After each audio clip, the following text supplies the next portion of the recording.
I'll brace myself for all this pain, erase myself and start again.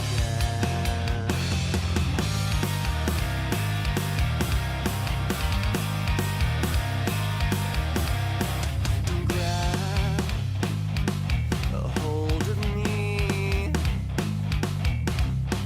and throw me in the deep end. Show me the flame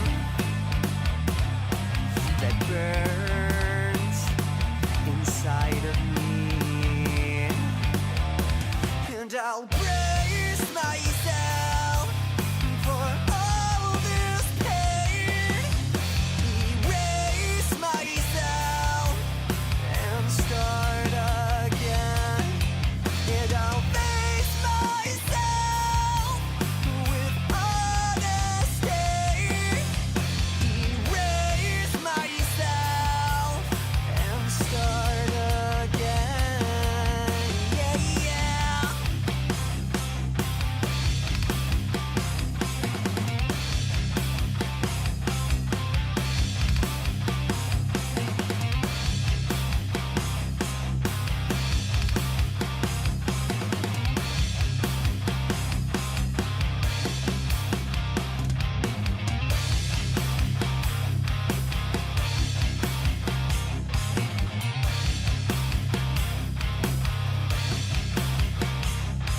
I can't remain without the refiner.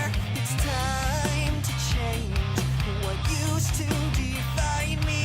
Resist the pain. I have to keep fighting. Ignite the flame that's deep down inside me.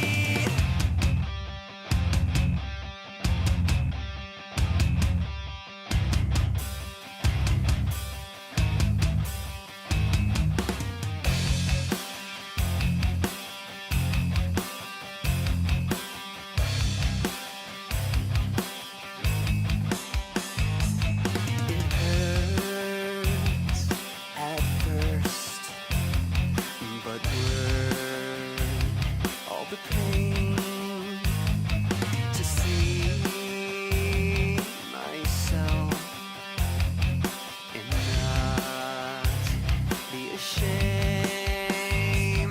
It hurts at first, but worth all the pain to see myself and not be ashamed.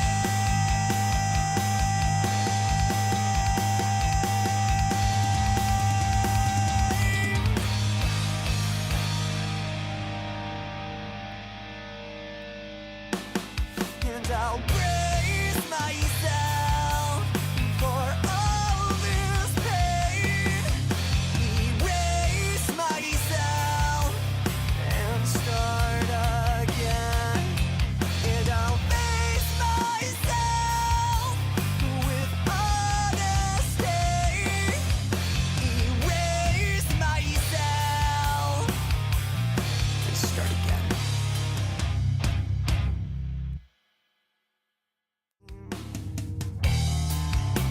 I toss and turn, and tick by talk the hours burn, pleading for this night to end. A part of me begging to go back to sleep. It sure is easy, but not for me. So here I am with all I have, waking up, facing what's in front of me. I won't back down. I can't stop now. I'm waking up so I can start to dream.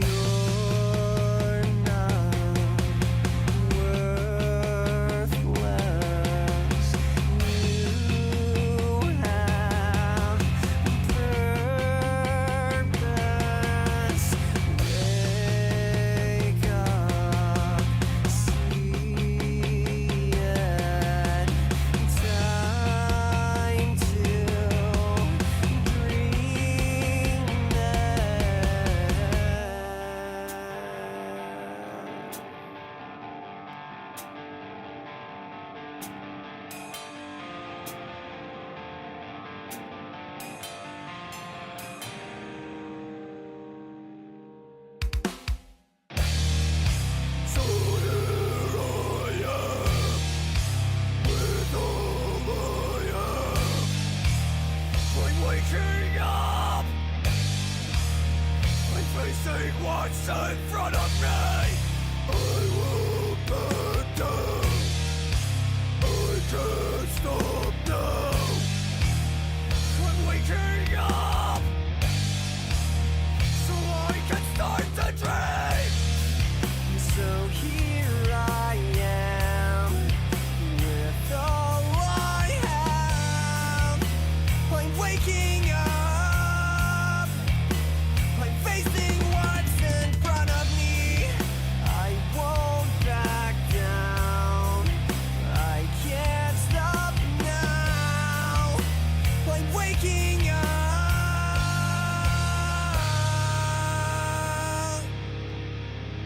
so I can start to dream.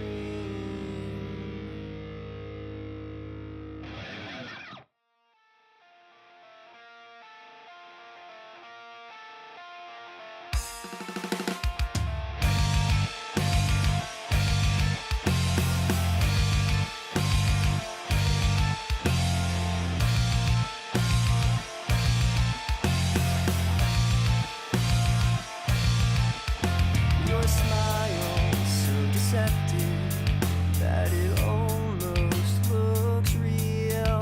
Well, it must be hard to fake what you do not really feel. You're hiding, I know it. Tell me what's on your mind. I only wish to help. Won't you let me back inside? Say that it's over. Tell me the truth just one last time. I promise I'll help you. If only you'll let me back inside. Let me inside.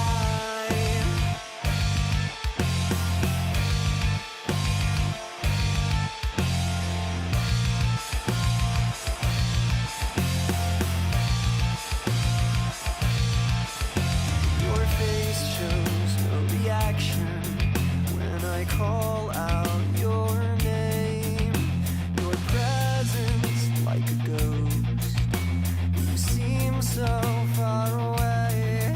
And you know that I love you, but the words seem to have died. I just want this to end. Please let me back inside. Say that it's over. Tell me the truth just one.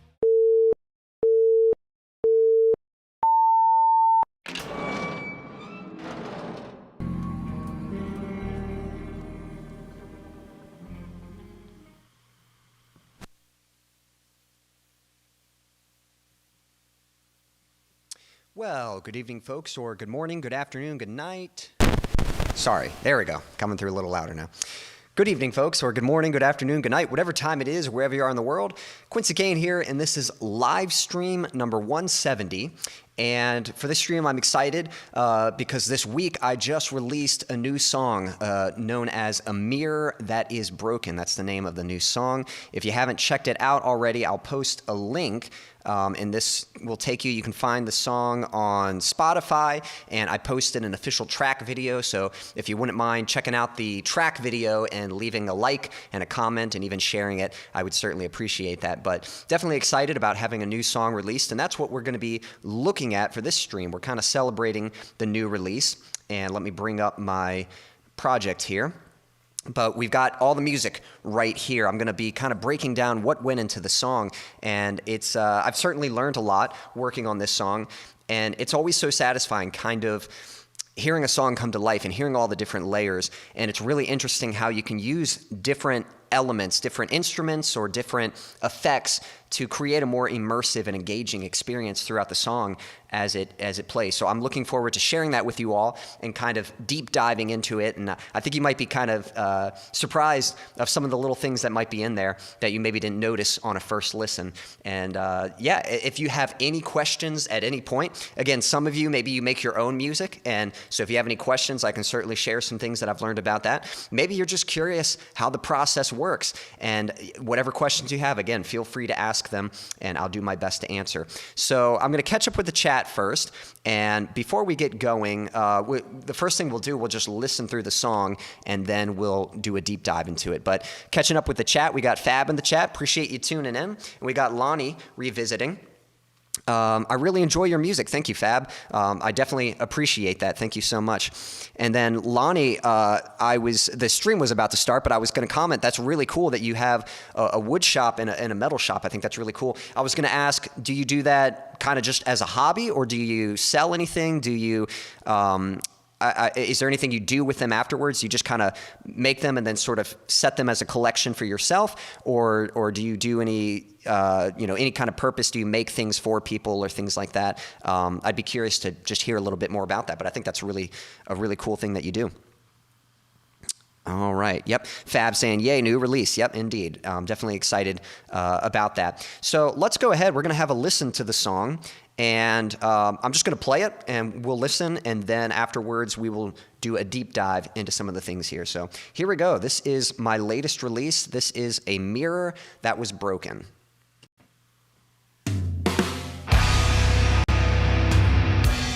And so I lived happily ever after, or so I thought, until she told me it was over. A broken heart has a way of putting life on hold. But when I stop to think, I never seem to find an answer. And I am falling apart now, for all I know. Everything's changing and I must let go. But I keep reflecting on better days and wondering if life will ever be the same. Scraping up the pieces, counting up my hands, looking for myself and a mirror that is broken.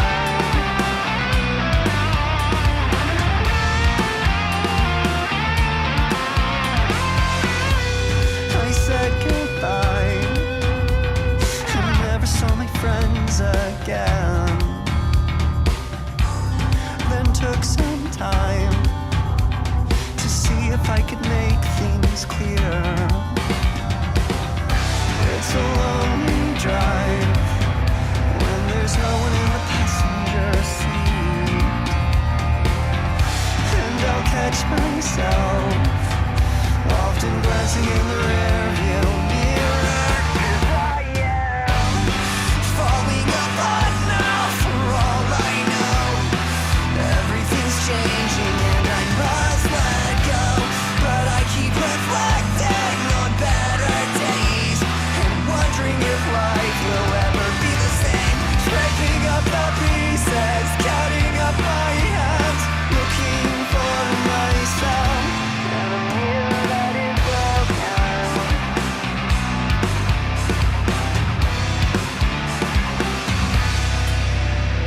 With every single tear, there's a lesson to be learned. With every single scar, it is a treasure to be earned. But I'll never find healing if I'm holding on to hurt. I'll never see heaven if I'm face down in the dirt. With every single tear, there's a lesson to be learned. With every single scar, there's a treasure to be earned. But I'll never find healing if I'm holding on to hurt. And so I'm letting go. 'Cause I am falling apart now, for all I know. Caught a glimpse of myself before I let him go. I'm looking ahead now to better days and wondering what life has got in store for me. I'm falling apart now, for all I know. Just fragments of memories from long ago. But those days are over, so I'll move on. I know that the best is yet to come. Displaying all the pieces, showing who I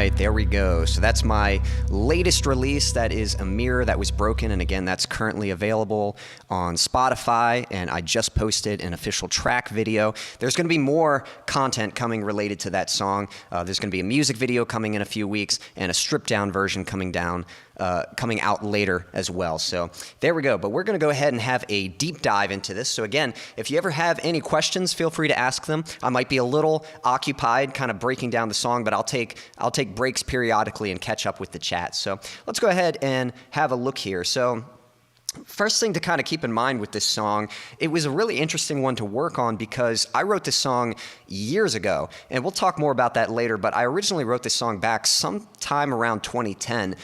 And it was originally written as an acoustic guitar song. It was more of like an acoustic pop rock kind of song. But what would happen is every now and then I would get these opportunities to play acoustic sets. And this was a song I kind of wrote it. I released it with like an old album that I did that was kind of a passion project. I had no career endeavors with this particular song. But every now and then I would get the opportunity to play like an acoustic set, and I would just try to gather up as many acoustic songs that I had. And so this was one that I would play, and it often received, like consistently, it would receive a positive response. People seemed to really like it. I think they found the chorus to be really catchy. So of course, you guys know that my style of music, I do kind of more of a hard rock, alternative metal sort of style. But I was kind of wondering, man, should I consider revisiting this song? I wonder if there's some way I could do this in my style. You know, I wanted it to sound cohesive with the other songs that I've done, but I wasn't sure if I could do that. So it was a bit of a challenge trying to play it, and I wanted to make sure it still sounded appropriate and didn't sound like I was forcing it to be something that it wasn't. So it was a really unique challenge, and it kind of took a few attempts to really get it to work out, but I think it came out of something really unique. It's kind of cool. There's a lot of metal techniques used here, especially in the chorus. You know, it's got heavy guitars and drums and bass, but the song doesn't sound like metal in the sense that you would think. It almost has kind of a pop punk vibe to it, and I quite like that. Hey, thanks for the applause, Fab. Much appreciated there. And so I just think it came out of something, I think because of the unique circumstances that sort of forced it to come out as something unique and something a little bit different. So I'm pretty pleased with how it came out. And we're going to have a look at what we did here. So one thing I try to do with any song, I'm always trying to make it engaging, and I'm always trying to sort of hit hard and get out quick. So we have a pretty brief intro, just this kind of tom beat, this little drum fill. And then just like right off the bat. And I think that works out well because some of you might remember the song I released before, this Plastic Cup. That song almost has the opposite effect, where it starts with just a single guitar and it's coming through this sort of telephone speaker. So it sounds like it's coming through a very small speaker, and then the whole band kicks in. So it starts small and then the whole band kicks in and kind of gives you this big explosive impact. That contrast, that's how you create impact, is with contrast. You need something to be kind of quiet in order for the loud parts to sound even louder. If everything's loud, eventually it gets fatiguing and it loses its punch, it loses its impact. But the reverse is true. You can start big and then get small. And that's kind of what this song does. It sort of punches you with that hard chord, and then it's going to strip down And so I live to just a single acoustic guitar. So it starts big and then it kind of shrinks down to something small.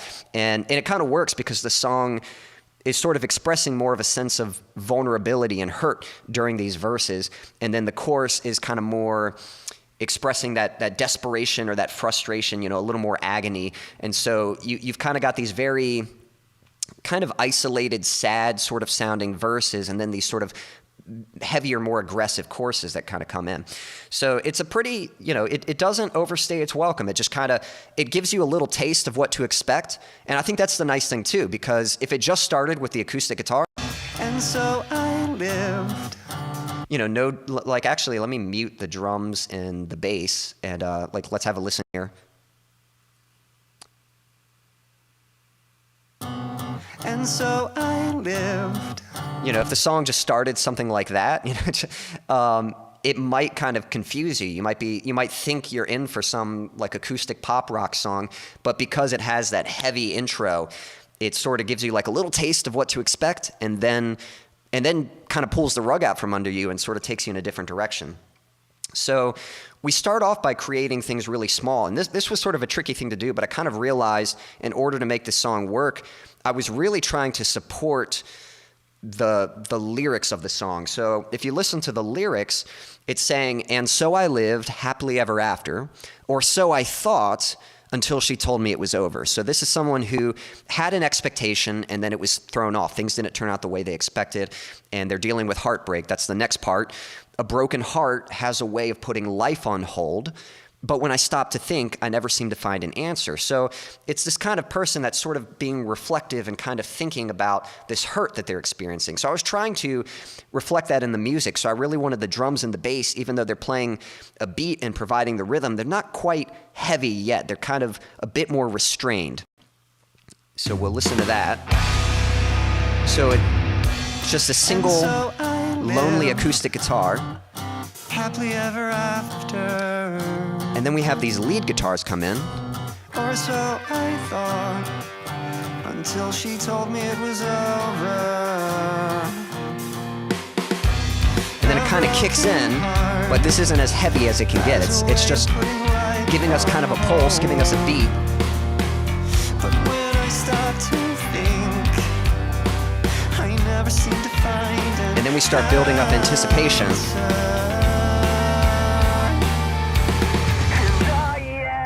So there's a bit of tension being built there before it kicks into the chorus. So a couple things there. The lead guitar, this is a trick that I've really liked lately. I've used lead guitar before, but it's really nice writing parts that support the main vocal. So if you listen to the melody, we're just going to listen to the melody and listen to this lead guitar part, you'll notice the lead guitar is matching the notes of the melody. And I've got one guitar happening, it's panned to the left, and then the next part happens and it's panned to the right. Or I think I got that backwards. Pan to the right and then pan to the left. But. So here's the vocal. Or so I thought. And hear how that lead just matches it. Or so I thought. It's matching the same notes, that lead guitar part.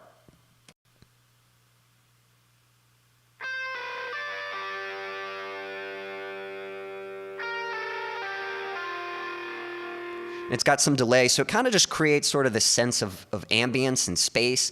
And I don't know, I like the way, that's kind of a trick I've been using lately, just sort of writing lead parts that are kind of matching with the vocals more, so they fit nicely together. Ever after, or so I thought, until she told me it was over. A broken heart.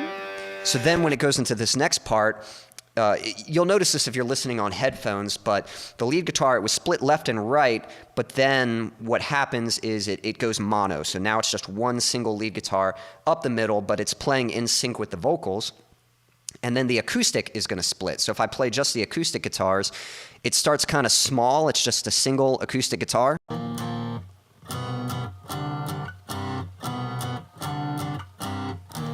And then it's going to split. It's going to be two that go left and right.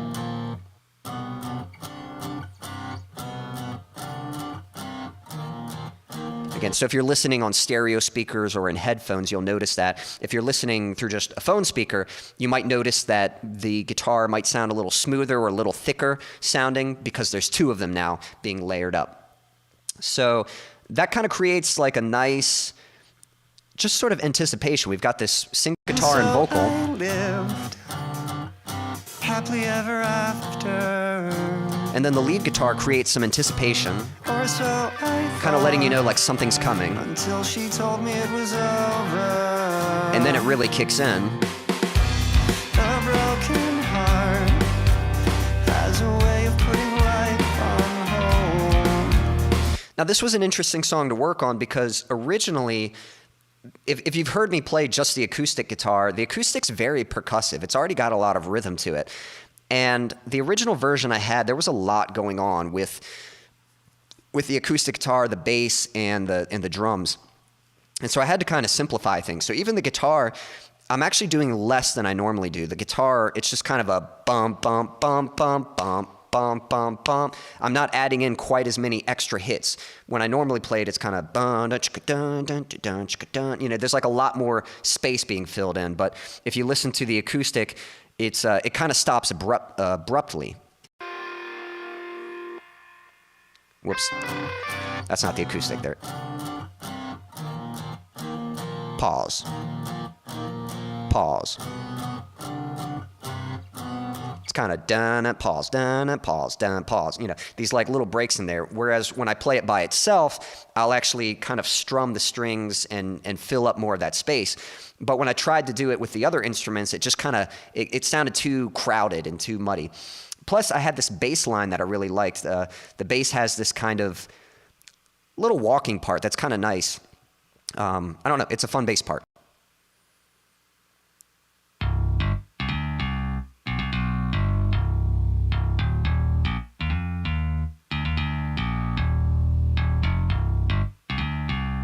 And we've got Merc in the chat. Hey, Merc, appreciate you tuning in.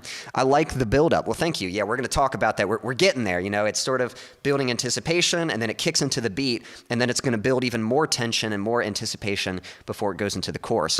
And I'll show you how we did that. So the drums and the bass, yeah, we've got that little ba-dum, ba-dum, ba-da-da-dum, bum.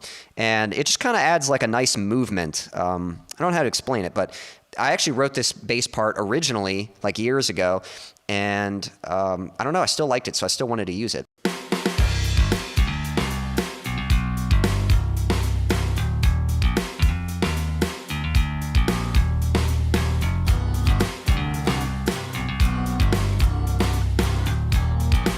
And I think I had to simplify the acoustic part a little bit just to make room so that the bass could do all that movement. If the guitar, I think that was sort of the choice I had to make. Like, do I leave the guitar kind of busy and simplify the bass part, or do I let the bass part kind of have more fun and simplify the guitar part? And I ended up liking this better. I thought it was something just a little different than what I typically do.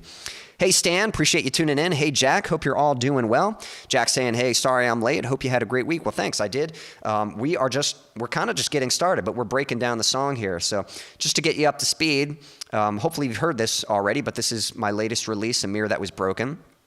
And it starts off just very punchy. You're kind of getting like a little taste of what's to come with the heavy drums and the heavy guitar. Whoops, it helps. Let me unmute it. It starts with that, and so it kind of has this big punch, and then it shrinks down to just a single guitar.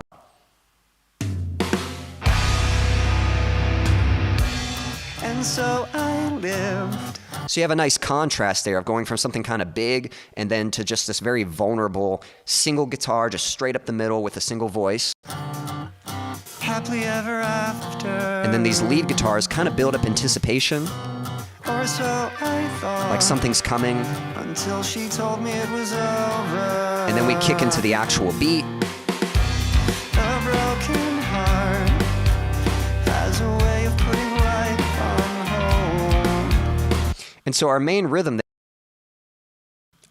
there, we've got just kind of a straight, you know, nice break beat on the drums, and then the bass is actually carrying it a lot. Stan, you might like this, so have a listen to the bass here.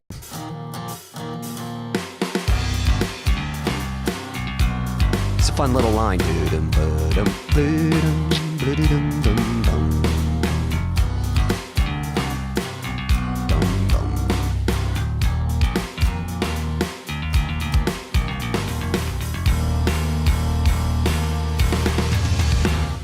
Okay, so that's kind of our main rhythm section. And then we've got a lead guitar that is essentially doubling the main vocal. So it's adding another layer and kind of giving like a sense of drive of what's to come. Like it's a little bit of electric guitar, so showing that, hey, we've got more kind of a rock sound coming ahead. A broken heart has a way of putting life on hold. And it kind of creates this nice ambience. But when I stop to think, like it has a nice atmosphere to it, and kind of, I think it adds to that sort of lonely, isolated feel that the character in the song is feeling, because that's what is being expressed. It's sort of expressing, you know, in the song, this person thought, I mean, you know, it's a song from me, but I'm saying in the song, the character is expecting life to go one way, and then the rug's sort of pulled out, and now they're having to sort of deal with these thoughts, and they're expressing how life keeps going, but they feel like they're sort of stuck in the same place, and they're trying to find an answer, but it's like no matter how much they think, they can't seem to find a satisfying explanation. And then one other thing that kind of adds to the vibe, we've got this pad here, which, by the way, I haven't explained. I'm playing all these different instruments, but if you haven't seen, these different colors you're seeing here, these are all the different instruments. So the green track here, that's the drums. The blue, that's the bass. The red, this is the rhythm and lead guitar. We've got the acoustic right here in the brown.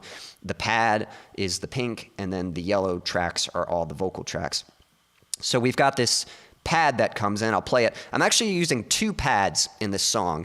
During the verses, I'm using this very kind of, I don't know, almost this sort of like spiritual kind of angelic kind of sound. I'll play it for you.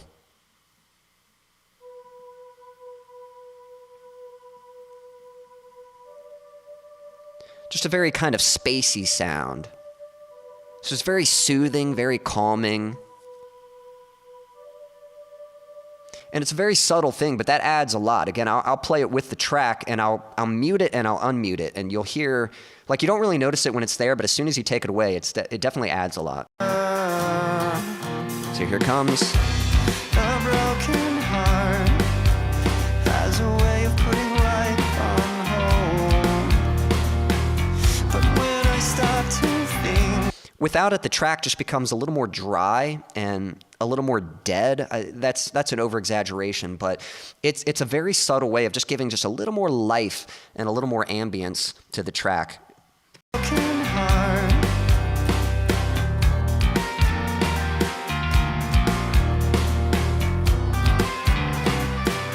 So I love using pads for things like that. You just find a single like high note, and that high note just kind of rings out. Now it's actually shifting. It's playing one note and then it'll change. And yes, that's a good word for it. Stan was saying it enhances, and that's a great word for it. Basically, the goal, every song, here's what we're going to talk about. When we're talking about arrangement, there's sort of 2 types of arrangement. So some of you've heard me play this song before on just an acoustic guitar, and that's what's going to come out later. There's going to be a stripped-down version, and it's just a single acoustic guitar and a voice. And I'll play the whole song through. It'll be the same arrangement, the same, it'll be the same length. It'll have all the same sections, the verses and choruses. That's your foundation, and you're going to have your foundational instruments. You could take that same arrangement, and you can add drums, and you can add bass, and you can add electric guitar, but they're kind of creating sort of a foundational arrangement. But then to create a more immersive experience and to really enhance the emotions of each section, to really create moments throughout the song, that's when these other elements come in. These things like the pads or the lead guitar, or later you'll hear some background vocals or certain effects. These are the things that really create moments throughout the song and really enhance the emotion that's being expressed here. So that's a great word to kind of use for that. So last thing I'll say is this builds or this continues to play, and then as it's about to transition into the chorus, we're going to build a little bit of tension, and there's a few ways that we do that. One, we have our first harmony come in. So you'll hear this single harmony part come in on the word answer. I never seem to find an answer. But when I stop to think, I never seem to find an answer. So we've got the harmony just kind of building up the vocals and kind of showing that there's more to come. I seem to find an answer. And even the vocals are kind of, sort of swelling, sort of building into something. The other things we have, I think the guitars are building up a little bit, like they're going to strum heavier. Yeah, they're ringing out. And then that sudden stop. And then same thing, the lead guitars are kind of ringing out.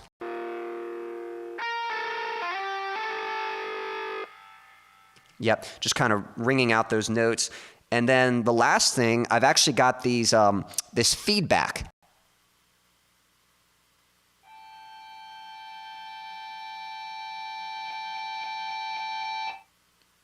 And I just created that. I think I actually hit a harmonic on my guitar and then just kind of held it close to my speakers at home, and it creates this sort of feedback, and you get that swelling, that like kind of ringing sound.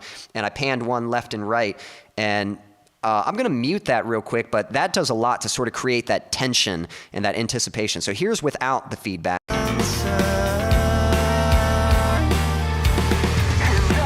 Like, it's not bad.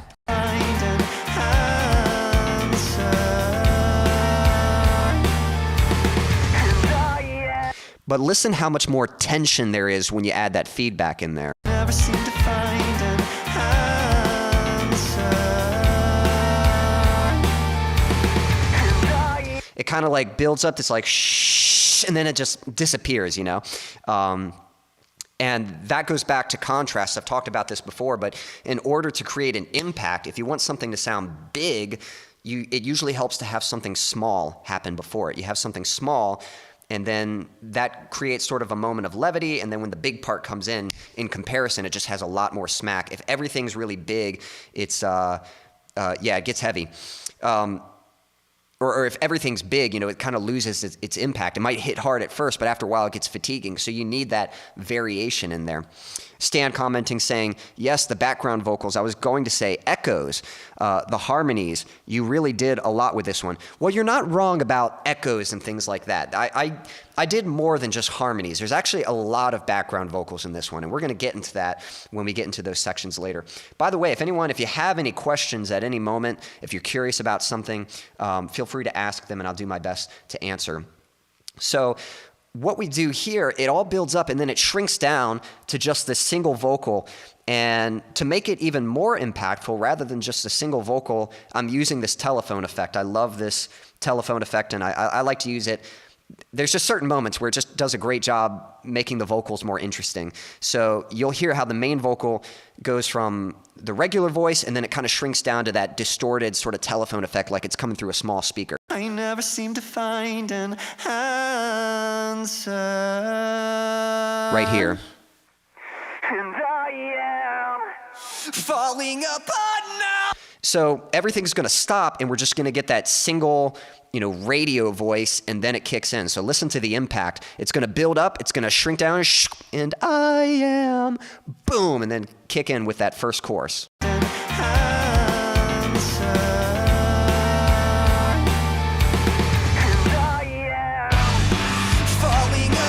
Yeah, so it kind of shrinks and then boom, comes back in and hits really hard. One last thing I'll mention, the drums are playing the same beat, but it starts switching to an open hi-hat, and that sustain kind of helps add to that building as well. So listen, it's a closed hi-hat at first, very short and percussive, and then it starts to kind of build up as it lets off the hi-hat and opens up, and there's a little more sustain to the cymbals.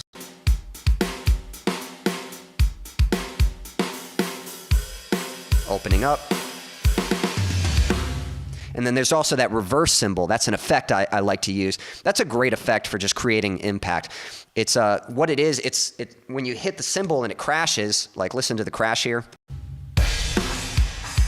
That cymbal, it crashes and it rings out, but you can actually reverse that sound, and you get that kind of sucking effect, that kind of sound. And so you'll hear that right before the build up. Here it comes. That and it's a great way for building up anticipation when you're about to have like a big punch or impact. All right, so that's the first verse. Now I think we'll keep going in order. So we'll have a look at the first chorus here. So let's have a listen to it real quick. So we're building up, and then here is the first chorus.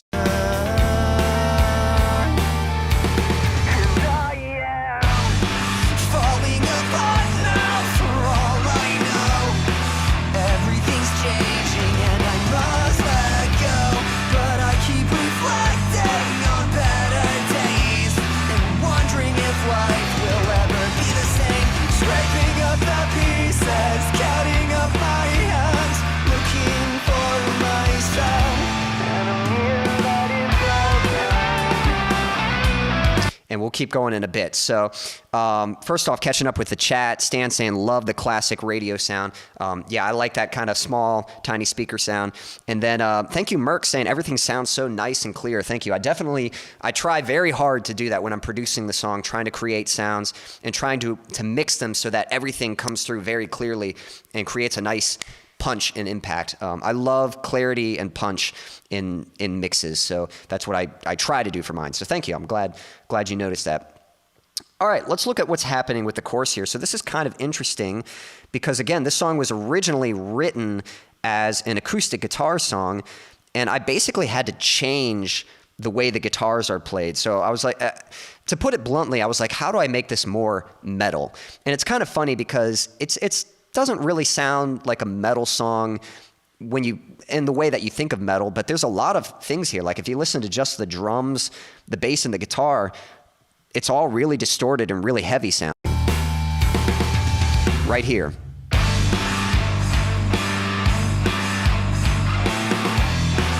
Like those are some pretty chunky guitars, but I think just the musicality, it almost has kind of like a pop punk kind of sound to it, but I really like it. Again, I think it's a great sound. But let's listen to those guitars real quick. I think it just took me a while to find like the right rhythm. How do I create something? Because the original rhythm was very percussive and almost very shaker kind of tribal beat kind of rhythm or something. It was all very acoustic rhythm, and it just didn't translate to electric guitar. So I had to come up with a new rhythm. So I came up with this very chunky kind of palm mute, playing these big open chords, and sort of you palm mute them first, and then you let off, and they kind of ring out. So here's the electric guitars. Let me go back a little bit.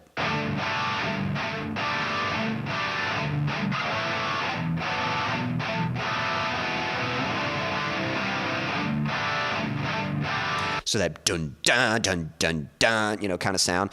And then the drums match that. They add to the impact. We're getting kick, snare, kick, kick, snare. We're kind of matching the same movement there.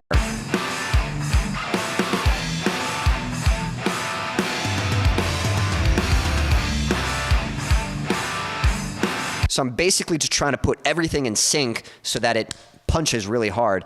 And then the bass is also matching that. But the bass is playing with octaves. There's a few things happening here. So first off, you'll notice the bass actually starts a little bit cleaner. It's got like a little bit of grit to it, but listen when it goes to the chorus, it's going to get a lot more distorted. So this is our verse bass. And then it's a lot more distorted. And that just helps it blend in with the guitars and just gives it more punch and presence. But you'll hear how it's matching those octaves. It's kind of playing kick, snare, kick, kick, snare. It's kind of matching with the drums.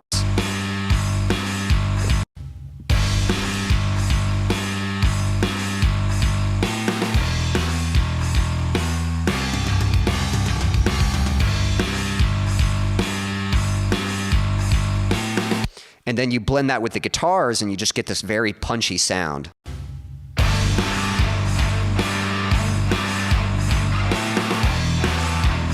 So it's kind of playing the low note when the guitar does the palm mutes, and that's playing with the kick. And then on the snare, the guitar is opening up and the bass is hitting the octave.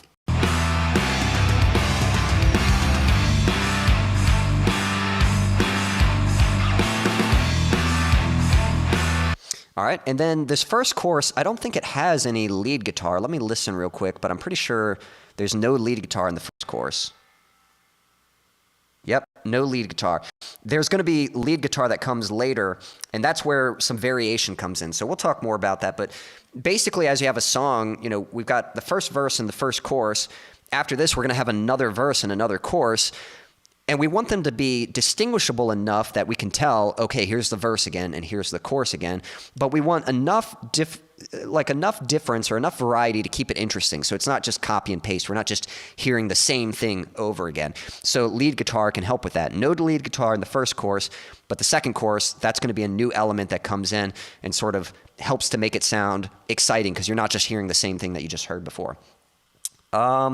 We've got a different pad here. Let's look at the pad. So the first time I mentioned it's this very soft kind of angelic sound, and then it's going to be a little more bitey, a little more I don't want to say distorted. It's got some distortion to it, but it's kind of just a sharper sound when we get to the chorus. So here's the verse, that very angelic kind of soothing sound. And then when it goes to the chorus, it's kind of a spacey, has a little more bite to it. It's a little bit of a sharper sound, not quite as smooth sounding. And again, that's something very subtle, but I'll play the music and I'll mute it and unmute it, and you'll hear how just adding that one note, just kind of ringing out, it just adds a nice movement and a nice air to the track that without it, it just sounds a little more dead. Whoops, let me get it where you can hear it.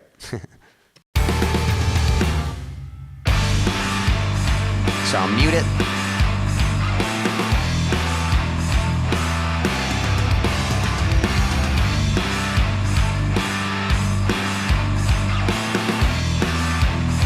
And it's pretty subtle. It's like one of those things, like you don't really notice it when it's there, but you notice when it's gone. And but it just kind of has a nice effect.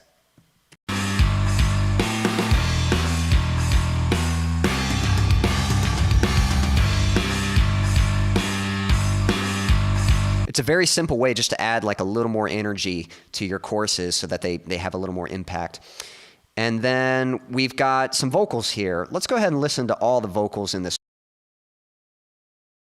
Sorry, I muted myself. We'll listen to some a cappella here, but here's all the vocals in the first chorus. And I am falling apart now for all I know. Everything's changing and I must let go, but I keep reflecting on better days and wondering if life will ever be the same. Scraping up the pieces, counting up my hands, looking for myself and a mirror that is broken. All right, so a few things here. We've still got the main vocal, just singing the melody. And again, if you've heard the acoustic version is actually a little softer. I go to that high note, I'm falling apart now, and I go to my falsetto. But this, I wanted more like desperation and kind of agony. So I felt it was better to actually belt that, like sing out those notes, not softly, but with a little more grit. And I am falling apart now for all I know. So just kind of like expressing more of that just distress, more of that emotion that I wanted expressed there. And thank you, Lonnie, saying, oh, wow, you have a phenomenal singing voice. Well, thank you so much. I've definitely I've had to work very hard on my singing voice, so that really means a lot. Thank you.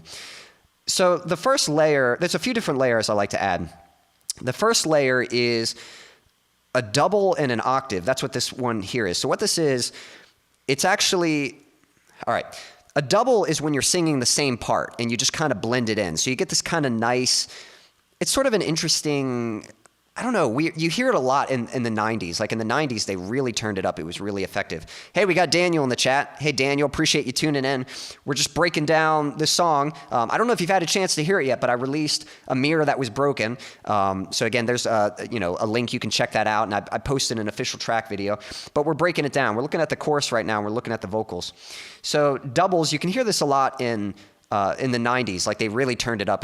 You hear it in a lot of like Nirvana and Foo Fighters. They still use it. They use it in music today, in pop music. But it's just the same vocal part, but when you blend it in, it just kind of has a cool kind of effect because you can't sing the same part perfectly twice. So the imperfections actually kind of give it this cool layer, almost a little bit of a spacey sound. And then I'm also singing the same part an octave lower. So it's the same melody, but just singing lower. So here's what the double and the octave sound like by themselves. Falling apart now for all I know. Everything's changing and I must let go. And it's just one of each, and they're just straight up the center, and these just add like a little more fullness to the main vocal. So when you blend that in, I am falling apart now for all I know. Everything's changing and I must let go, but I keep reflecting on better days and wondering if life will ever be the So you can hear, like when I turn it on and off, how it just kind of fills out the voice. Oh, and thanks. Daniel said, yes, I did. Excellent job. Thank you, Daniel. Much appreciated. So it kind of fills out the main voice, and it also helps sort of stitch the main vocal to any other background layers that you have. So the next thing I usually like to add is a harmony. And this song was really interesting, and something I'm learning lately about harmonies. Usually there's two harmony parts, so I'll go ahead and sort of demonstrate. I mean, there's a lot of different ways you can do harmony, but to make it simple, there's basically two harmony parts. You can sing the melody, so our melody is, let me play that first part. Falling apart now for all I know. So that's our melody. Falling apart now for all I know. The harmony, it's not the same notes, but you can move up a few notes and find notes that blend in and harmonize with them. So you could either go down a few notes and you get the low harmony, so falling apart, or falling apart. So they're different notes, but they're notes that blend in with the main melody. Falling apart now for all I know. So hopefully I'm in sync with that, but it's a different part that kind of blends in. Or you could go higher. So that's the low harmony.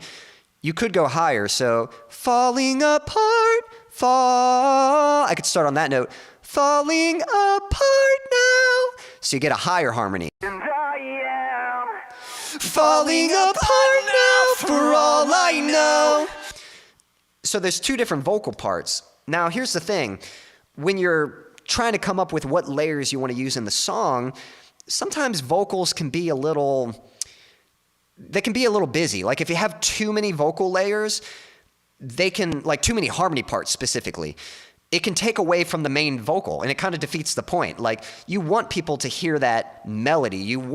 That's the part that you want to stick in people's minds. So if you've got too many harmony parts, it can be hard to understand what the melody is supposed to be, and it can kind of distract from that. So you always want to make sure that your background vocals are supporting the main vocal, and they're not distracting or taking away from it. And sometimes it's hard to choose. I tend to favor lower harmonies because for whatever reason, our ears are always attracted to higher frequencies. So if you have the main melody, but then you have a higher harmony, sometimes that higher harmony will stick out more, and you'll almost hear that more than the main melody. So if you're going to do higher harmonies, you usually have to turn it way down in the mix. Like it's got to be really quiet, just enough so that it almost blends in like one voice. You don't really want it to sound like a group of vocals. You want it to almost sound like one voice with just this extra fullness that's supporting it.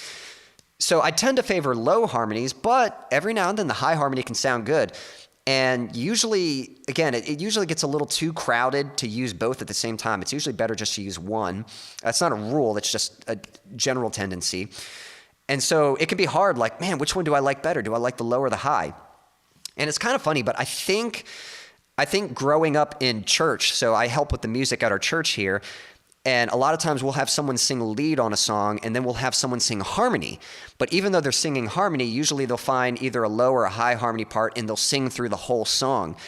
But what you find in a lot of productions, usually the harmony parts, you don't sing the whole time. You usually just kind of sing for a line or two. Like you'll come in at one part, and then you'll rest, and then you'll come in at another part. And I'm sort of realizing that lately, what kind of works better, rather than just picking one part and feeling like you have to keep that part going the whole time, sometimes it's best just to pick whatever sounds best. Like this line, it sounds really good with the low harmony, but this next part, it sounds better with no harmony.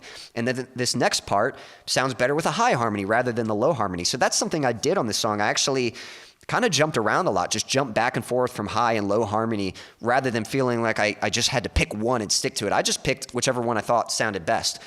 So for this first course, we've got some high harmonies, but they don't sing the whole time. They just sing on a few lines. So here's the main vocal and the high harmony, and listen where it comes in at some parts, and then it'll rest for the remaining parts. And I am falling apart now for all I know. Everything's changing and I must let go, but I keep reflecting on better days.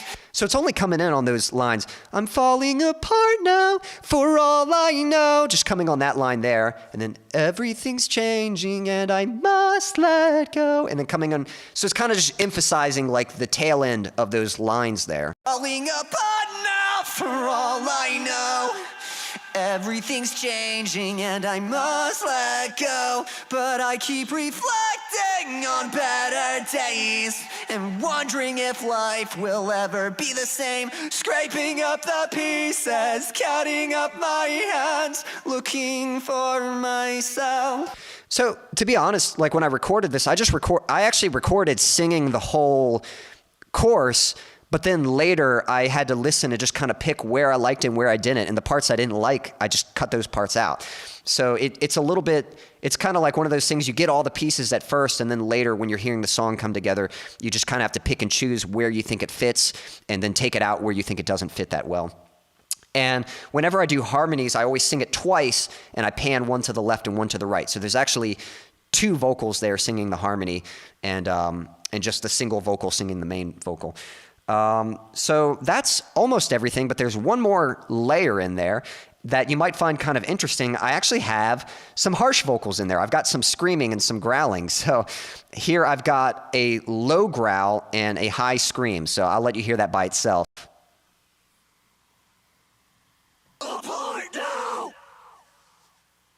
And then it's going to happen again later.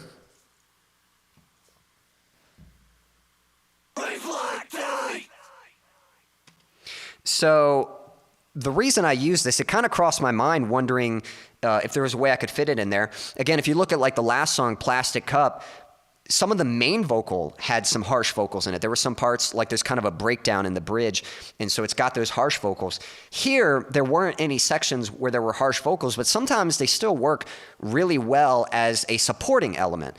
So what I wanted here, again, I'm almost screaming the way I sing it. When I sing, I'm falling apart now. Listen to kind of like the distress that I'm expressing through my voice. And I am falling apart now. That apart now, just like expressing that distress. And so to sort of enhance that, to sort of further that, I'm adding more distress by actually screaming, by adding some growls. So here's with the growls now. Falling apart now, for all I know. And when you're listening in isolation, it's a little more obvious, but in the whole mix, it's blended in just enough. So it adds just a little more grit, a little more distortion to kind of further emphasize that stress. So here's what that sounds like in the mix. Whoops, 1 second. Yeah. Falling apart now, for all I know. So it's very much a background element. Listen to Reflecting. So if you listen for it, you can hear the screams there, but if you didn't know they were there, you might not even know. You might not realize that there's like growling happening in there. But once you can hear it, you're like, oh, I hear it. Yeah, I can hear it. Especially if you're listening in headphones, it's kind of, because they're panned left and right, you can hear them blend in. So that's just another example of kind of using another vocal effect to further enhance the emotion being expressed there. And I am falling apart now, for all I know. Everything's changing and I must let go. But I keep reflecting on better days and wondering if life will ever be the same. And yeah, that's funny. Stan was commenting saying, yes, I'm not crazy. I thought I heard it in the background. I didn't get to talk to you last night and didn't want to ask too early and be a spoiler on the stream. Nothing wrong with you asking ahead of time. But yes, they were there. And but that's cool that you picked up on that. Also, Jack, I'll be sure to send some prayers your way. Sorry if you're not feeling super well right now, and but I hope you feel better. Hope your legs feel better, and yeah, get you some good dinner or something. Which, by the way, Daniel, I don't know if you're having dinner right now. If so, you'll have to let me know what's on the menu for tonight. Usually, you're eating something pretty good. So yeah, those are the vocals there, and then the way they end at the end of the chorus. Let me see what happens. When we get to that line, they're singing together. It's like nice and big on the scraping up the pieces, cutting up my hands. But then I really wanted to like highlight, like just focus in on the lyrics, looking for myself in a mirror that is broken. So we bring it down to just a single voice. Up the pieces, counting up my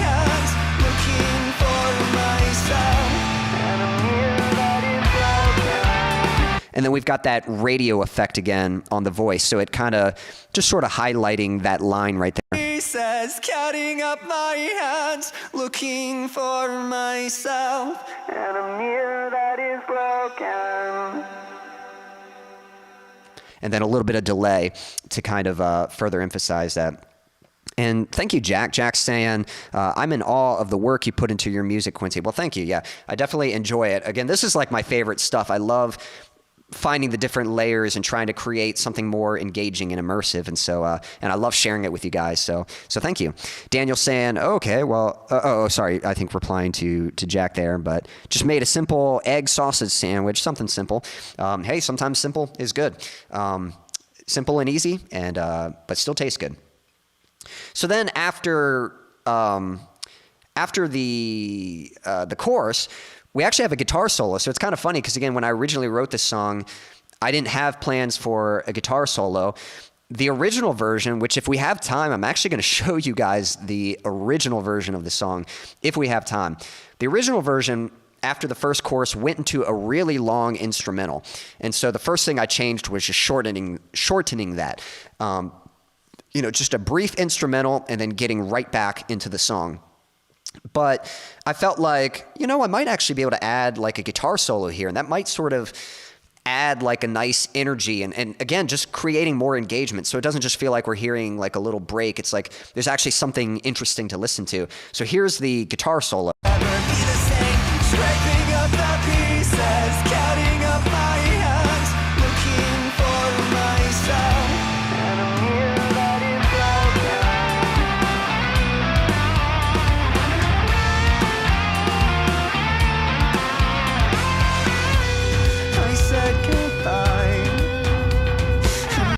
And let's just take a moment to appreciate that lead tone. I got to be honest, that there's something about the delay on that. Like, I really like the way that lead tone came out.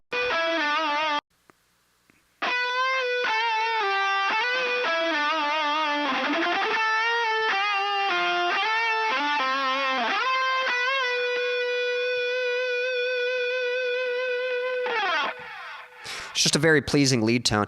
And, I don't know what it is, but there's something about, like, I kind of like short solos like that. It's just a little solo, doesn't overstay its welcome. It's enough to kind of make a statement, and then it just kind of goes out. But it's always funny, like as a songwriter, when I'm writing a solo, I definitely favor melody. That's the main thing. But I'd be lying if I said there's a little bit of a guitarist ego where you're kind of like, all right, I got to do something a little impressive here. So the main focus is definitely the melody, the da-da-da-da-da-da-da-da. And then I knew I wanted it to drop down. Da-da-da-da-da-da-da. But I felt like it's got to be a little bit of shredding in there. So I had to add that little quick line ascending back up. Right here.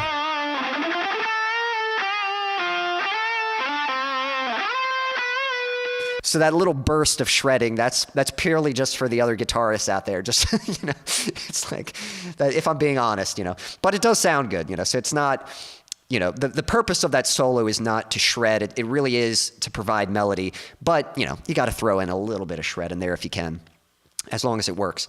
All right, so after that solo, now we get to the second verse. Now, here's what's kind of interesting. Let's do a little comparison real quick. Here's the first verse. The first verse is very stripped down, very small. Thanks for the thumbs up, Jack. All right, one second. So here's the first verse. It's very stripped down, very vulnerable, very small. And so I lived happily ever after. Or so I thought. And it kind of gradually builds, but it's still very contained. A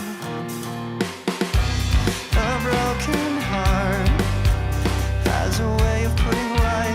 We've got a beat here, we've got some rhythm, but it's still very small. When I start to think, and then it starts to build some tension.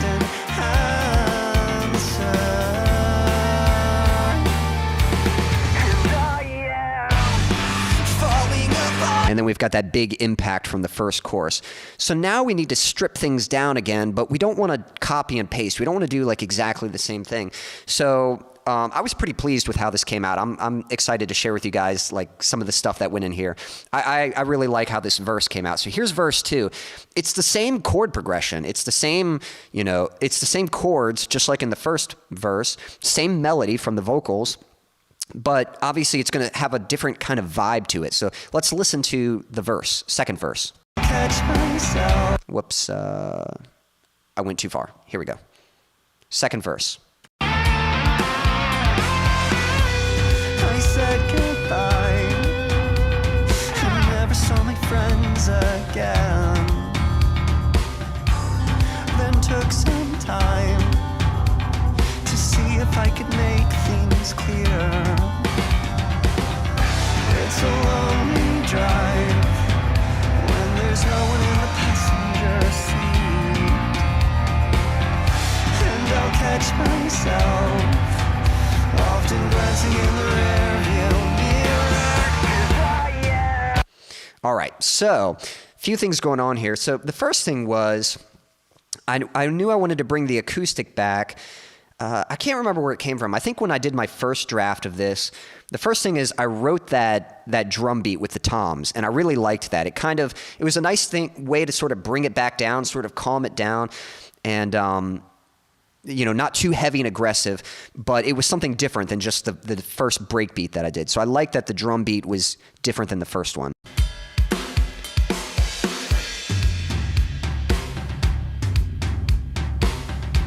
It's kind of this sort of tribal kind of jungle beat a little bit, but it's very calm, it's very it's not like wild and crazy. It's just a very kind of calm, contained sort of tom beat. So I really like that. And I wanted to emphasize that with the bass. So the bass is very simple, just kind of boom, boom, just emphasizing the rhythm.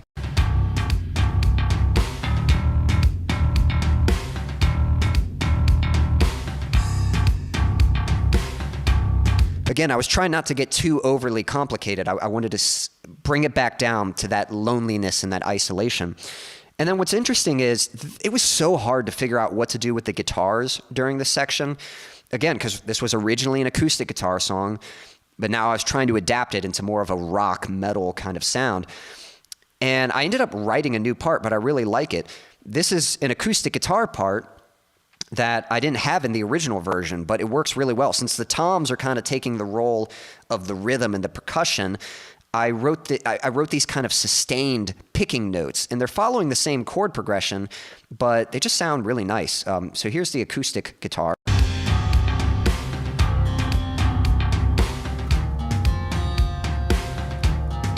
And just the way that blends with the drums.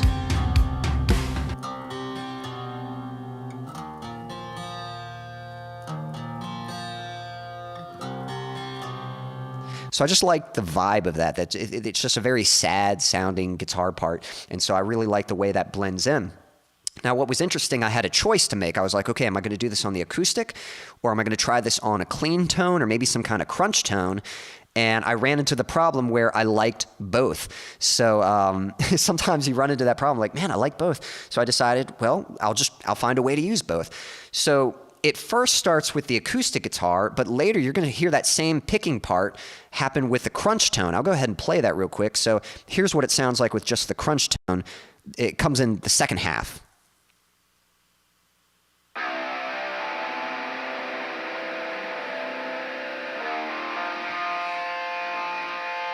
And I like the ambience of that. Rather than kind of the raw vulnerability of the acoustic, now it kind of has that sort of isolated feel, that kind of isolated, lonely kind of feel. I don't know how to explain it, but something about the way it sustains and rings out, I really like that effect, and it actually blends really nicely. So I end up using that part to sort of build some tension and build some anticipation. So like, let's listen real quick. You'll hear the drums and the bass and the acoustic, but then the second half, you'll hear the electric come in, and it starts to build some anticipation. So very just kind of calm, kind of contained.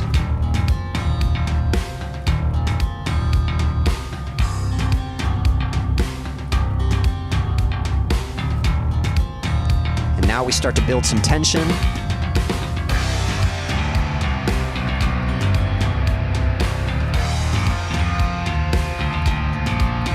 So I really like how those electric guitars, it just adds some punch. Like without it, it's, you know, again, if I mute that and I play that section again, it just sounds like more of the same thing.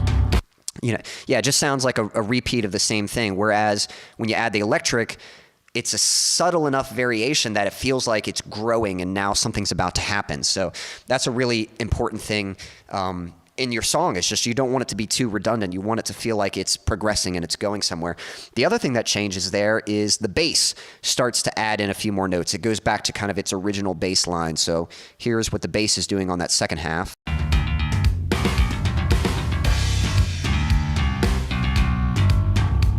Thanks, Daniel.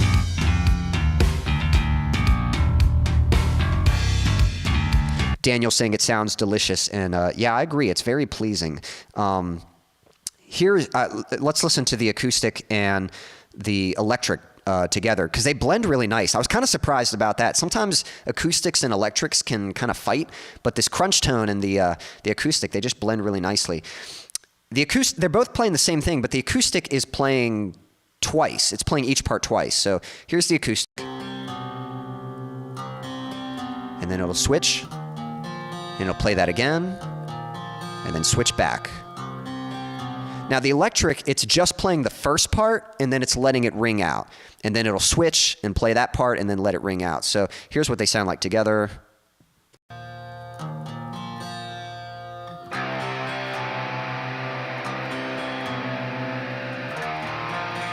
Yeah, thanks for the emojis. Yeah.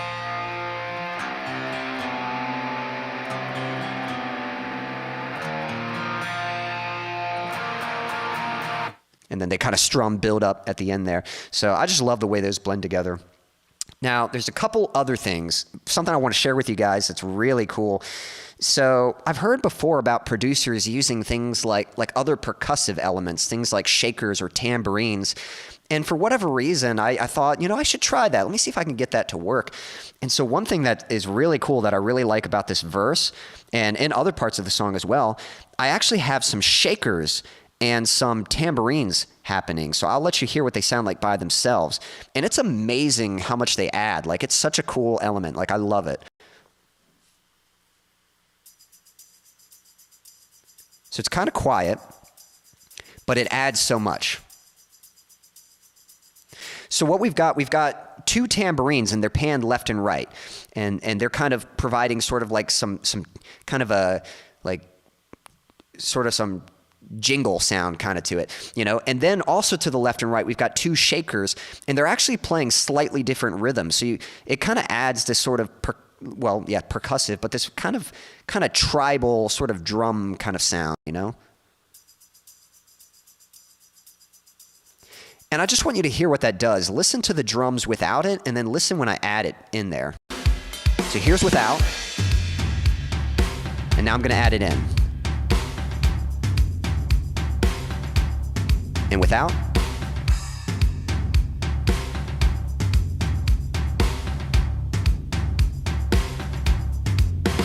You hear how, like, the drums, they become a bit more dead without them. Like, it adds so much movement and texture to it. Again, you get more of that, like, jungle kind of tribal beat kind of thing.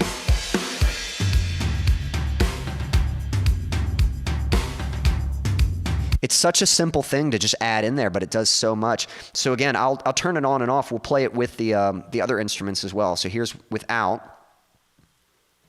And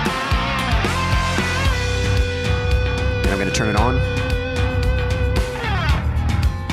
and off. It, like, the track becomes very static without it. It just kind of becomes like a little, like it lacks movement or energy. And then as soon as you add it in there, it's like it comes to life. Add it in.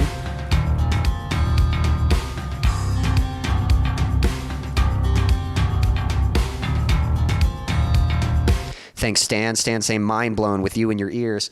Yeah, it's stuff like this that when you listen to it on its own, you don't really notice that. Like, if you just played it on its own, I'm curious, like, did any of you notice, you know, when you listen to the song, did you notice the tambourines and the shakers at any parts in the song? Because they're there, you know, and they add a lot. Like listening on its own, you might just think, oh, drums, guitar. But if I mute it, it's like, what just happened, you know? What happened to the energy? And it's like, yeah, the shakers are gone.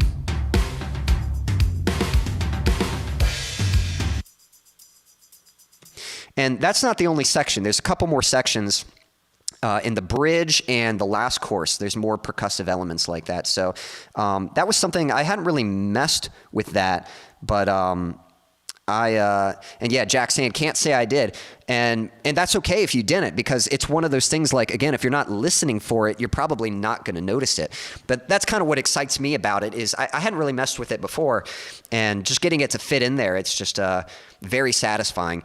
It's one of those things that just, I think one of the problems I used to have, like with my older songs that I used to produce, again, you kind of have your foundational elements. And this is kind of a good example of that. The drums, the bass, and the guitars, you know, that's the foundation of the song. They're all playing their part.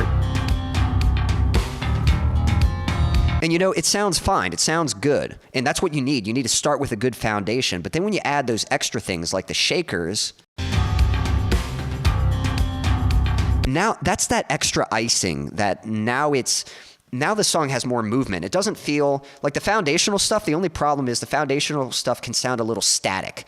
And that was my problem. Like I had good song arrangements, but I had very, very simple layers to the extent where the song just felt very static as it played. And when you start bringing in and taking out those elements, it makes the song a lot more alive and dynamic and again, a lot more immersive and engaging.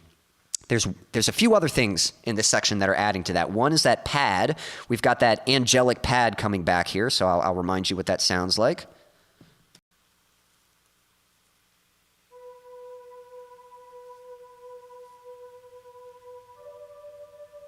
And again, that's a subtle thing, but that does a lot, so I'll kind of turn that on and off.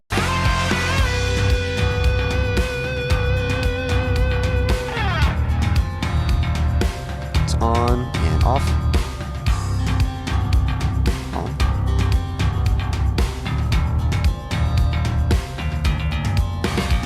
Like that does a lot to really give like an atmosphere and a space to everything. But even cooler is the background vocals. Let's listen to the vocals a cappella first. There's some pretty cool stuff going on here. So I'm just gonna play all the vocals and let you hear all the different layers happening. I tried some stuff that I don't normally do. And it came out pretty cool. I said goodbye and never saw my friends again. Then took some time to see if I could make things clearer. It's a lonely drive when there's no one in the passenger seat.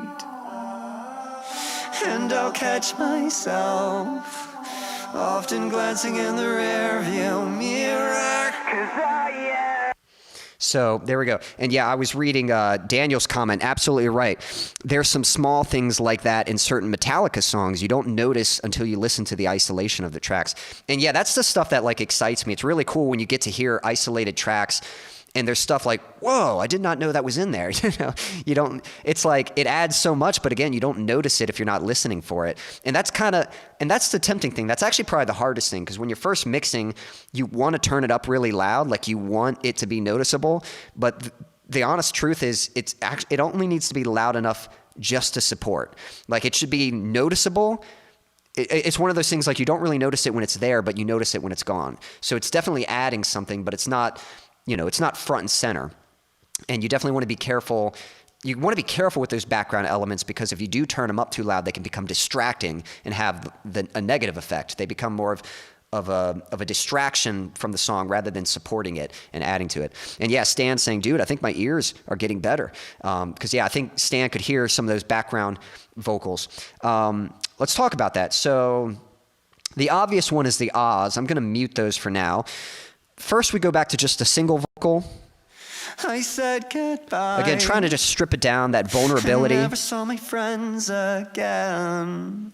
Wanted it to sound kind of lonely. Then took some time to see if I could make things clearer. But as it starts building up, we bring in harmonies. It's a lonely drive when there's no one in the passenger seat. And then harmony again.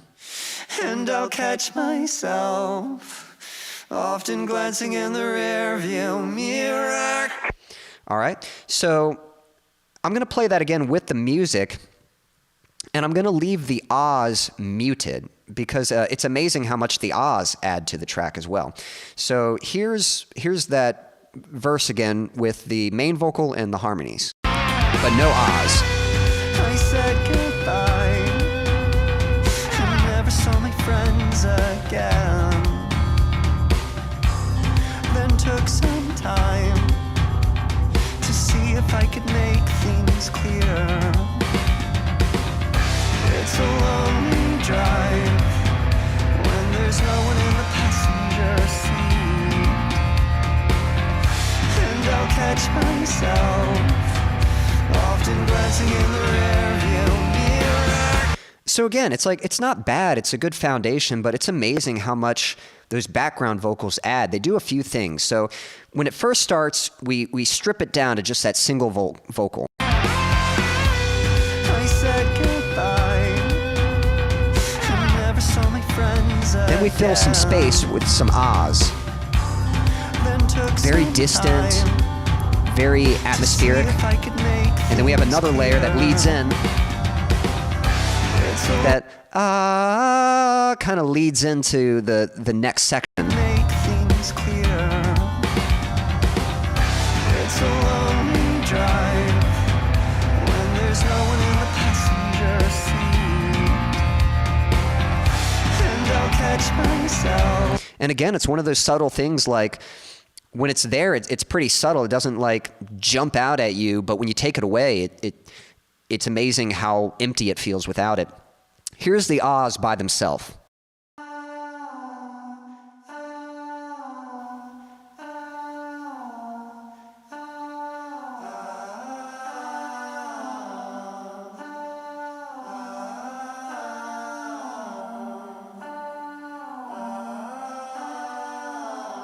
So the way I'm doing that, for the first one, it's I sang it twice and panned it left and right. And then I'm just adding a lot of reverb to it because I wanted it to have this very like distant kind of effect, like this sort of distant voice.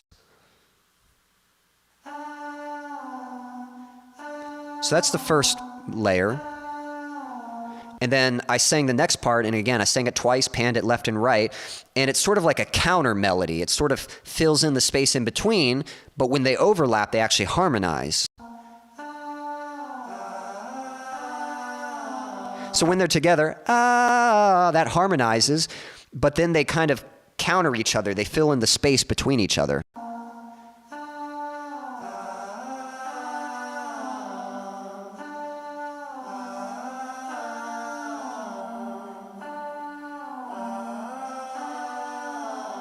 And I remember when I first recorded that, I wasn't sure if I was going to use it. I was kind of like, that might be stupid. I was a little worried. But I could hear it in my head. I could hear these kind of like melodies. And I was like, well, maybe I'll record it and I'll just try it out. If I don't like it, I don't have to use it, you know? But I ended up, I thought it really added a lot. And again, kind of like I was saying earlier, a lot of times when I record harmonies, I'll record multiple harmony parts, but then later I'll actually pick and choose which parts I want to keep and which parts I want to cut out. And it was the same thing with the ahs. I had them recorded, but I had to sort of, like as the song was coming together, it was later in the process that I was like, okay, let's look at these ahs and let me figure out where I want them and where I don't want them. There was actually another harmony part and I thought it was too much, so I took it out. But you'll hear that harmony part later in some of the other sections. Daniel was saying, for example, in Sanitarium, the very first note, there's a piano played under that. That's cool. And then a single natural harmonic shortly after, which blew my mind. Yeah, that's really cool. I'll have to look up Sanitarium isolation tracks and check that out. And then Stan saying, nice. Yep, thank you. So, yeah, I don't know. It's very cool. And it was just really fun, again, kind of adding these elements. I'm going to do something real quick. I'm going to play them again. This section one more time, and I'm going to turn on and off all the extra elements. So the ahs, let's see, let me find them here. Let's get the ahs, the pad, and the percussion, like the shaker stuff. And I'm going to turn it on and off and just listen how the track like comes more to life when it's on and then becomes a little more dead without it. So I'll start with it off. Let's see here. Sometime, friends goodbye. I never saw my friends again. So it's off. Then took Turn it on. some time to see if I could make things clear. It's a lonely drive when there's no one in the passenger seat, and I'll catch myself. It's just really cool how much atmosphere and movement those elements bring, you know, like each one by themselves are just adding a little bit, but when you put them all together, it really just brings the song to life. And again, I'm particularly pleased with that because I used to have much simpler arrangements. Like I just had the foundational instruments and they weren't bad, but I think a lot of my older songs and recordings, they were just a bit static sounding. And so this stuff is just really satisfying when you get it right because it adds so much energy and excitement to what might normally be just kind of a boring section if you're not careful. Let's have a listen to this next chorus. So it starts to build up. One other thing you'll notice is it doesn't linger on that note as long. The first chorus, first verse, it kind of lingers on this last chord. Kind of holds out. And then it builds up. This one, it just goes right into it pretty much.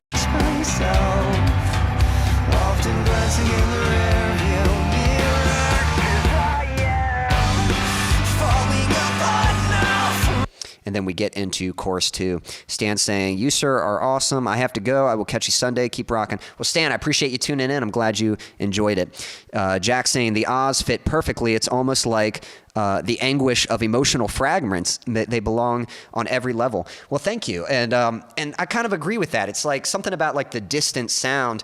Again, and I got to be honest, like some of you guys actually kind of helped with this because when I first played like my first draft of this, when I made a demo of this and played this song for you guys live, some of you had commented saying that it kind of felt like it didn't have the same sort of loneliness that the stripped down version had. And so when I went back to write it again, I was really trying to focus on that. So I'm glad that you feel that way, Jack, because that was the purpose. You know, anything I added, it was to sort of emphasize the emotion of whatever the song was singing about.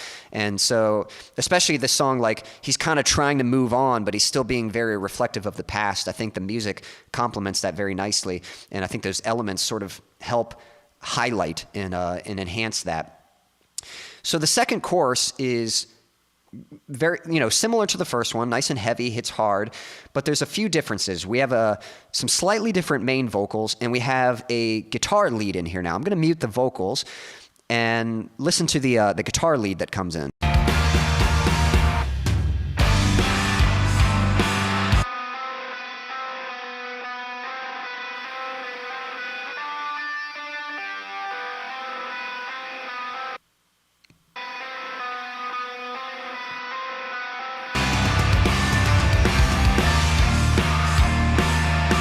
And I'll turn it on and off.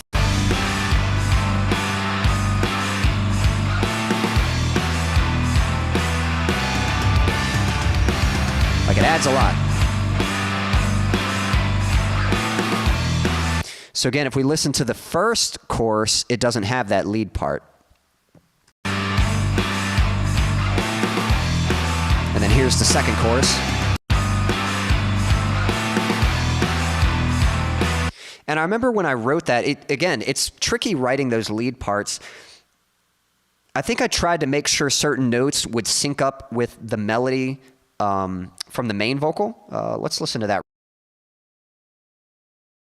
Listen to the main vocal and the lead guitar. Falling apart now for all I know.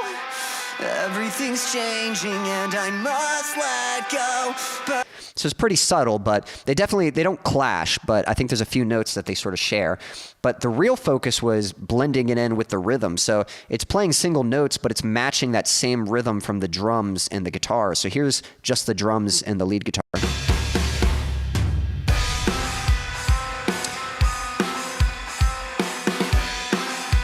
It's matching the kick and snare. Boom, bum, boom, boom, bum, bum. Boom, bum, bum, bum, bum, bum, bum, bum, bum, bum. We got Silas in the chat. Hey, Silas. Hope you're doing well. We're just breaking down this song, A Mirror That Was Broken. I think you checked it out. I've released it. And which, if you guys haven't seen the video yet, I mean, it's just a simple official track video. There's going to be a music video coming later, and you'll see more content promoting the song. But definitely check out the video and leave a like, leave a comment, and share the song. That really helps out, so I definitely appreciate that. But we're just looking into some of the details here. So that lead guitar, it's blending in with the drums and the bass and the rhythm guitar. So just creating that nice punchy effect.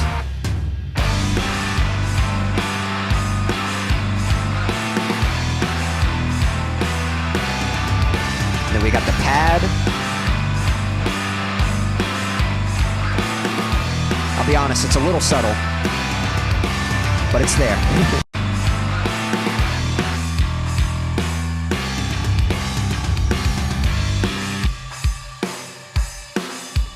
Adds a little bit of top end.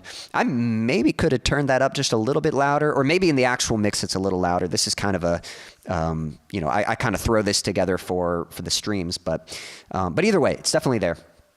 And then the vocals. So the first time the vocals only had a few background layers. They kind of had a few layers that would come in and do some high harmonies. This time, I think it's just the low harmony, and I think it's singing almost the whole time. Let's have a listen real quick to just the vocals. I think it's low harmony with it. Dancing in the rearview mirror, 'cause I am falling apart now for all I know.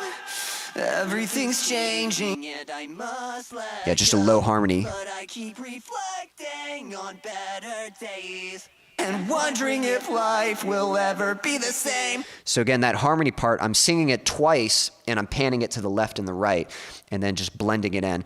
And harmonies, you got to be careful. You don't want them too loud because you don't really want it to sound like a gang, like a group of vocals. You want the focus to be on the main vocal, and then just it sounds a little bit bigger and a little bit wider because it's got those background vocals sort of supporting it. Yeah, falling apart now for all I know. Everything's changing and I must let go. And then when you add the double and the low octave, it kind of fills it out and stitches it all together nicely. Falling apart now for all I know. Everything's changing and I must it sounds a little hollow, let go. and then you... But I keep reflecting on better days and wondering if life will ever be the same. Scraping up the pieces, counting up my hands. Just like the first chorus, we've got the double and the octave lower. So that stuff blends in. And then we've still got those harsh vocals in there that are blending in. So on the falling apart now. Often glancing in the rearview mirror, 'cause I am falling apart now for all I know. Everything's changing and I must let go.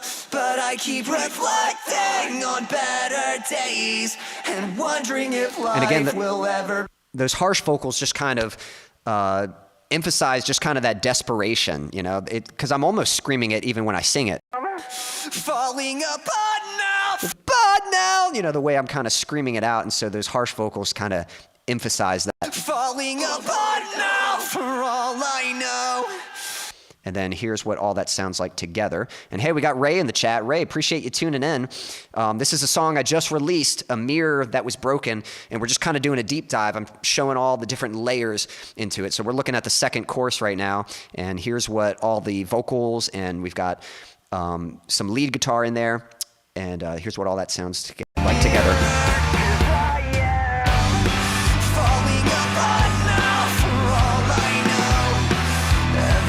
Changing and I must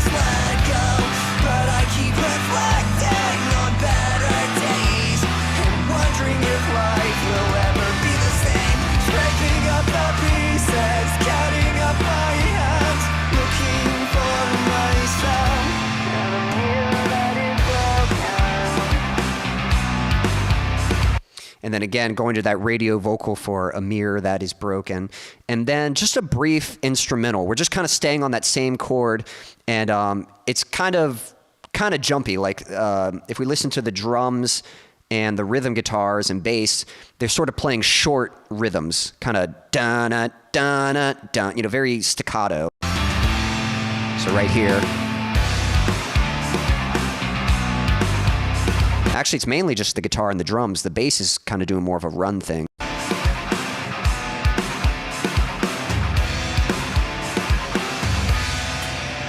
So kind of just a little more punchy, and then the bass is kind of doing its run.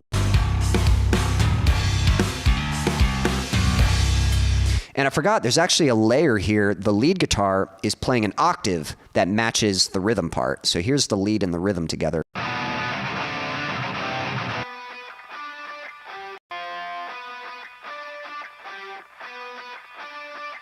So that's just layering on top of what the rhythm's playing.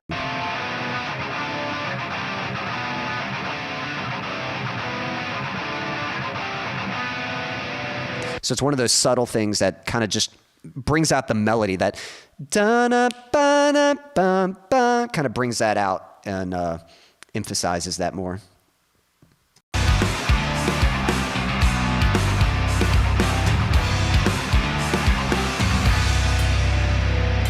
All right, and then we get to the bridge.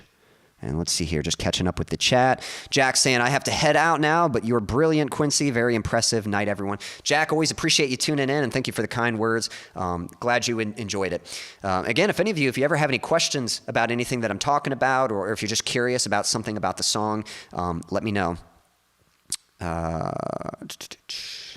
Cool. All right, let's see here. All right, then we get to the bridge. And so for the bridge, I wanted to strip it back down. And I kind of came up with a couple interesting things here. When I originally wrote the song, I think I used to sing the bridge in the same octave. Like I still sang it up high, with every single tear. But then I thought, maybe I'll sing it down an octave, with every single tear. And it's almost this kind of like acceptance. Like again, the character in the song, because this is the turning point. The whole song, it's about this character kind of realizing, like they're going through some heartbreak, and they're recognizing like life keeps moving on, but they're having a hard time moving on with it. They're kind of having a hard time making sense of everything, and they're just trying to sort of make a clear, like find some clarity in their life. And then here's the turning point. This is the lesson learned, just kind of realizing, again, the lyrics say, with every single tear is a lesson to be learned. So that's saying, with even the hurtful experiences that you have, you still gain something from that. You learn lessons, and those lessons guide you through the rest of your life. With every single tear is a lesson to be learned. With every single scar is a treasure to be earned. Rather than looking at the hurtful things in life as just scars, like these things to be ashamed of, they're the things that shape us into who we become. They're what build character in us. And so it's recognizing it as a treasure and recognizing the benefit that can come from those things. And so it says, it recognizes that, and then it says, but I'll never find healing if I'm holding on to hurt. So it's recognizing the truth. Again, the whole song is saying everything's changing and I must let go. The whole time this character has been expressing that they need to let go, but they're having a hard time doing that. And so what they say is, I'll never find healing if I'm holding on to hurt. That's what this person is doing. They're holding on to that hurtful experience. They're holding on to that thing that broke their heart. And they're realizing that they're never going to find healing if they keep holding on to that. They've got to learn to let go of it. I'll never find healing if I'm holding on to hurt. I'll never see heaven if I'm face down in the dirt. So again, you'll never see greatness. You'll never see better things in your life if you're always just face down in the dirt and you're always just kind of stuck in the things that have hurt you, the things that you just are having a trouble letting go of. So what we're doing is we're kind of stripping it down. So we sort of create this isolation with just a single crunch guitar tone and just a single pad, like an ambient pad, and then singing down an octave lower and kind of adding some character to the voice, just kind of that vocal fry sort of sound. I think it just sort of expresses this character finally accepting the truth and then sort of learning to embrace it. So let's kind of listen to the bridge and we'll break it down. So here's what that sounds like.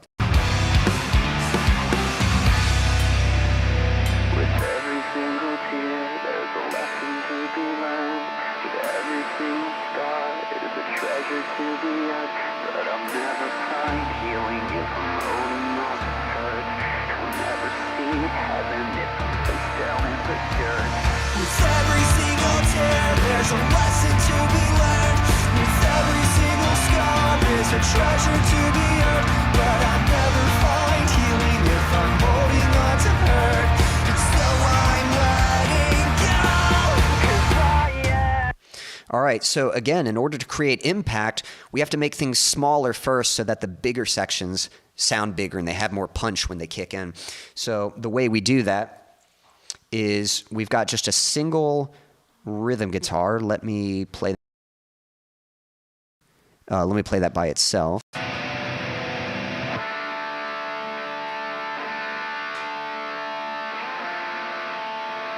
So just a simple crunch tone. It's just a single crunch tone. And then I think it's going to start strumming, and then it's going to go to 2, pan left and right.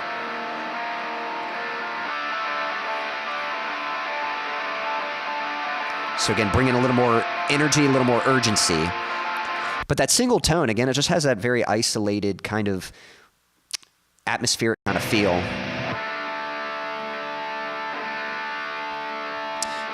Daniel saying, me too. Unfortunately, oh, sorry, I think you were commenting on something. I see, yeah, so, man, that stinks. His computer crashed the other day.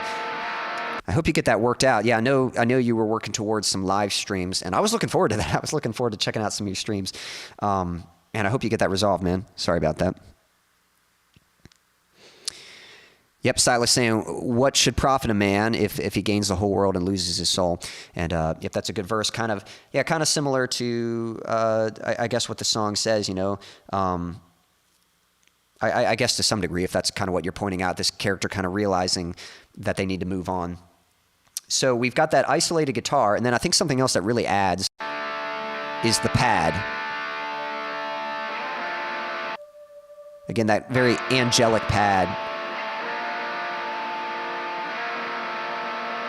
It just helps create that like feeling of isolation and loneliness. And then the vocal, we've got, again, we're singing an octave lower, but we've got that distorted vocal. With every single tear, there's a lesson to be learned. With every single scar, It's very small, like coming through a radio speaker. but I'll never find healing. And then I've actually got these whispers that come in. If you listen, you can hear these especially if you're in headphones. It's 2 whispers and they're panned left and right. Treasure to be earned, but I'll never find healing if I'm holding on to hurt. I'll never see heaven if I'm face down in the dirt. And so I kind of like that. It's just this sort of moment of isolation. I don't know. It's a cool effect when you put all that together. With every single tear, there's a lesson to be learned. With every single scar, it is a treasure to be earned. But I'll never find healing if I'm holding on to hurt. And then again, we want to feel like, we don't want it to stay static though. We want it to feel like it's growing to something. So there's a couple things happening here. The drums are starting to kind of add a little bit of percussion. That tom kind of builds up.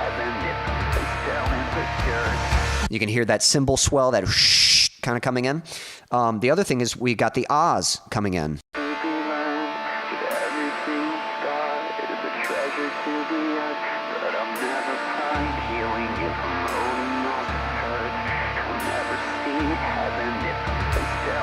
So those are the same ahs as before, the ah, except they just repeat the same thing. Last time they had to change slightly because the chord was changing. Here they can just kind of keep singing that same part. Let's see what else we get. For the drums, here's where our percussion comes back in. So we're going to get those shakers and that tambourine coming back in.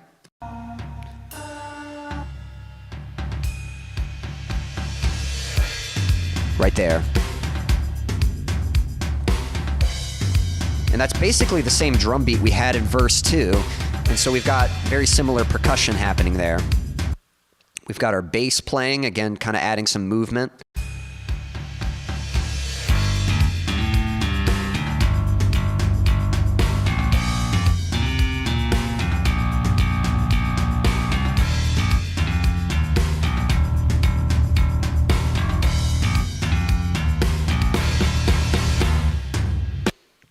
And then Let's see, Lonnie was saying, I love the visual from the lyrics, cutting up my hands, picking up the pieces, giving the idea that clinging on to the things that are hurting more than moving on and accepting it. Well, thank you. I really appreciate that. And yeah, that's something I've learned as a songwriter, is definitely trying to use words that really create a visual and really help the person kind of see and feel. Like you're not trying to just tell the person what's happening. You're trying to help them use their other senses, being able to sort of visualize it or feel it, whether emotionally or physically, and using words like that kind of help with that. So I appreciate that. And being reinforced with the whispers, I'll never find healing if I'm holding on to hurt, makes me think of holding a handful of that broken glass. Yeah, so it's that realization of that's kind of what it is. It's almost like singing lower and kind of having that defeated kind of feel. It's almost like he's realizing the truth. He hasn't quite accepted it yet, but it's like he's finally facing the truth. He's like, here's what the truth is. I got to let go of this if I'm going to find healing. It's very small. It's kind of like knowing the truth, but not quite wanting to accept it. And then I feel like as it builds up, this is him finally finding the confidence and the boldness to accept it. So this is kind of like the determination, finally having oh man, I can't say that word. Finally having the determination and finding the strength to let go. So the electrics, again, they're getting a little more rhythmic there, just kind of strumming. We've also got these octaves from the lead guitar. And those actually add a lot. They kind of, again, it's one of those subtle elements, but if I turn it on and off, so without,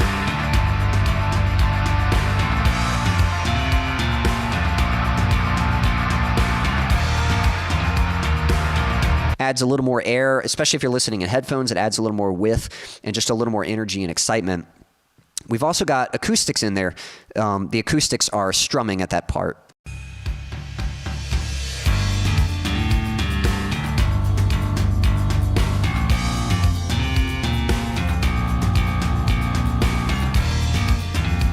And here the acoustics are almost more percussive, like you're not really hearing the notes so much. It's more of just, again, especially if you're listening in headphones, it adds a little more width to it. So like I'll turn the acoustics on and off.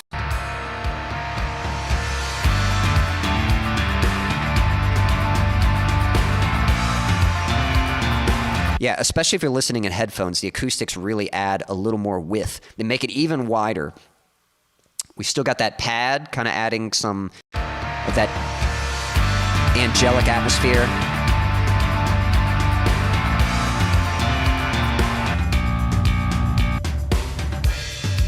Almost kind of spiritual. And again, if you listen to all that with the shakers, like I'll turn the shakers on and off, and they just add so much urgency to that section. And off. It's like, without them, it doesn't quite have that sense of urgency to them. So those are doing a lot. And then the vocals, again, when we play through it, we've got those ahs coming in first. So I'll play those real quick. And those kind of help build up some anticipation. So when you're first hearing it,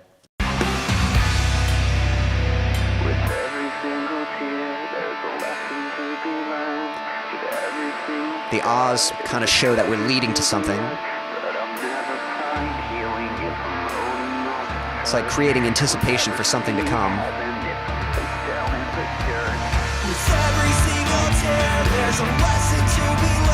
And then those harmonies, the ahs, they sort of elevate when harmonies come in.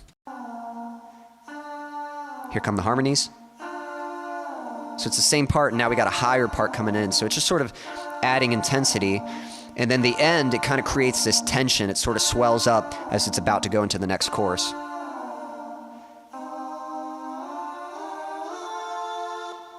So that's a subtle thing, but again, I'll turn them on and off, and you'll hear how much they add to that section. So right now they're on, With every single tear, then off, there's a lesson to be learned. With every single scar, back on. there's a treasure to be earned. But I'll never find healing if I'm holding on to hurt.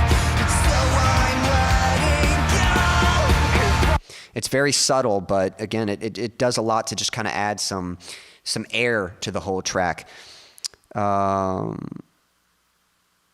Silas asking, so do you need a computer for a live stream, or does it just make it easier? I think you can technically do live streams with just a phone, but it depends on what you're trying to do. And if you're asking for Daniel, I think Daniel was doing some music stuff, kind of like I am. I think he's going to be playing with some backing tracks or something. He's going to be doing some guitar playing. And so he's probably going to need a more elaborate setup. So a computer is going to be more helpful for that than just trying to do it on a phone or something. And then here's another example. I remember when I was trying to find harmonies for this part, I wasn't sure, do I want to do the low harmonies or the high harmonies? I liked both, but they didn't work together. Like I had to pick one. And so I ended up doing the low harmonies for the first part and then the high harmonies later. So it starts with these low harmonies. Here's the low. With every single tear, there's a lesson to be learned. With every single scar, And then they get higher right here. But I'll never find healing if I'm holding on to hurt. And so I'm letting go. I think especially that last part. And so I'm letting go. I liked that high harmony better than the low harmony. So again, old me, I might have just done one. I might have felt like I had to pick one, but here I was like, oh, I'll just start with the low because I like that, and then I'll switch to the high. And I think it kind of adds to the intensity. Like the low is good, and then switching to the higher, it just feels like it's bringing more energy to it. So yeah, so that's the bridge. And then it's building up to the final, climax of this song. So let's have a listen to let's listen to that build up and then listen to the last chorus, and I'll break down what's going on here, because this is kind of the big finale for the song. So I'll show you some of the things I did here. With every single tear, there's a lesson to be learned. With every single scar, there's a treasure to be earned. But I'll never find healing if I'm holding on to hurt. And so I'm letting go. 'Cause I am falling apart now for all I know. Caught a glimpse of myself before I let him go. I'm looking ahead now to better days, and wondering what life has got in store for me. I'm falling apart now for all I know. Just fragments of memories from long ago.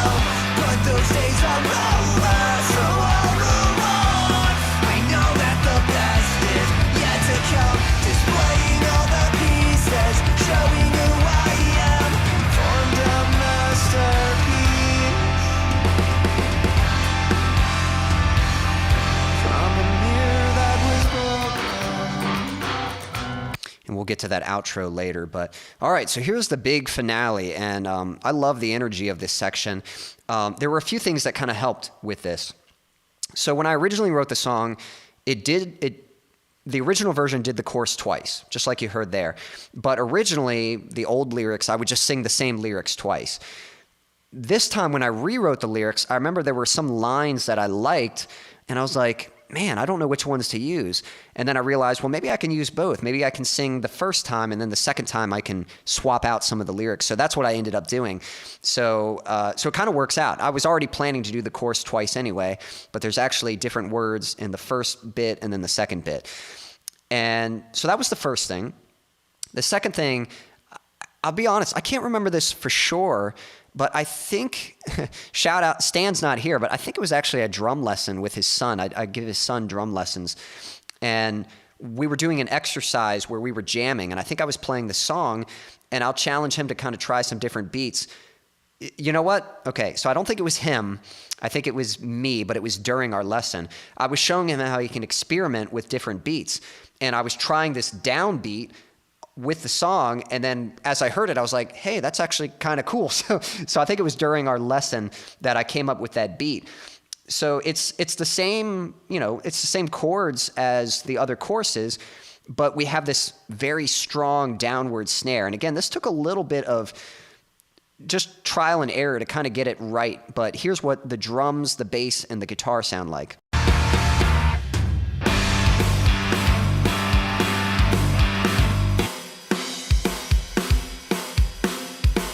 So we got that really strong, just downward snare, and the guitars are trying to accent that. So now that the beat is starting on the snare, the guitar is starting with an open chord and then going to palm mute. So it's kind of matching the kick and the snare pattern.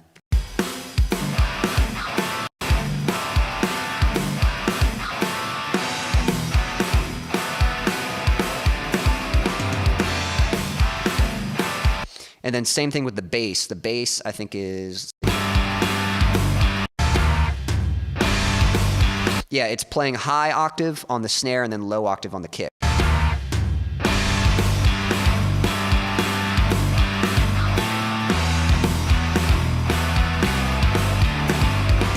And then we've got the lead guitar matching the same hits.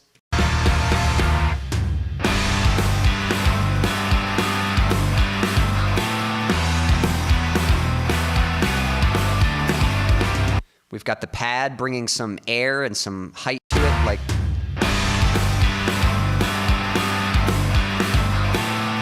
just bringing a little bit of lift. And then, let's see here. And then, here's what I really like. So we've got that percussion in there, the Schecter. And again, it's amazing how much this adds. So we've got just tambourine here, but here's the drums, and I'll turn the tambourine on.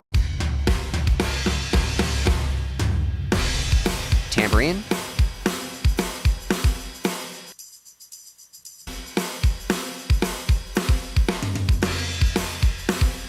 And again, it's just amazing how much movement, excitement, and energy that brings. So I'll turn it on and off with everything else.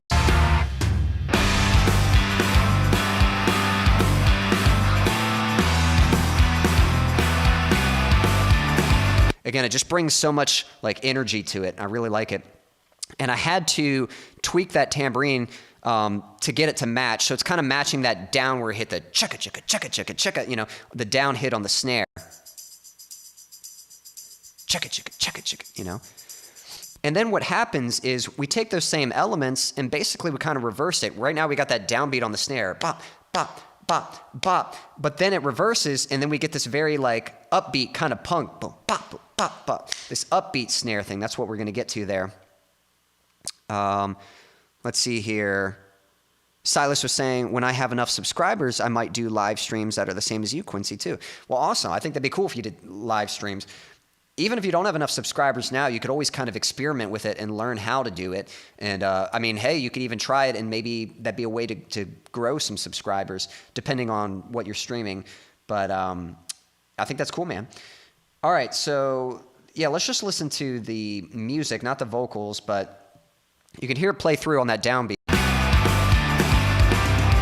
Does it again. So the emphasis is on that downbeat with the snare. Bop, bop.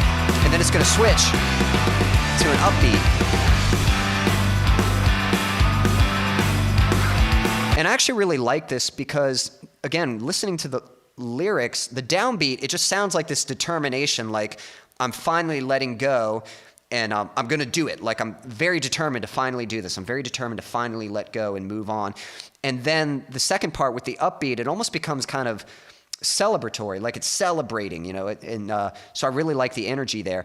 And again, the tambourine kind of matches that upbeat. So if you listen to the tambourine, you'll hear how it changes. So it's on the downbeat. Hold on.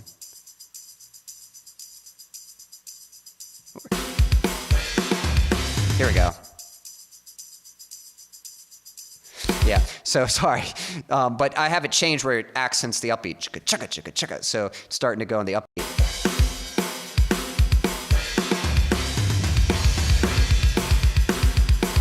Actually, you know what? I think it was doing it. I was probably just hearing it wrong.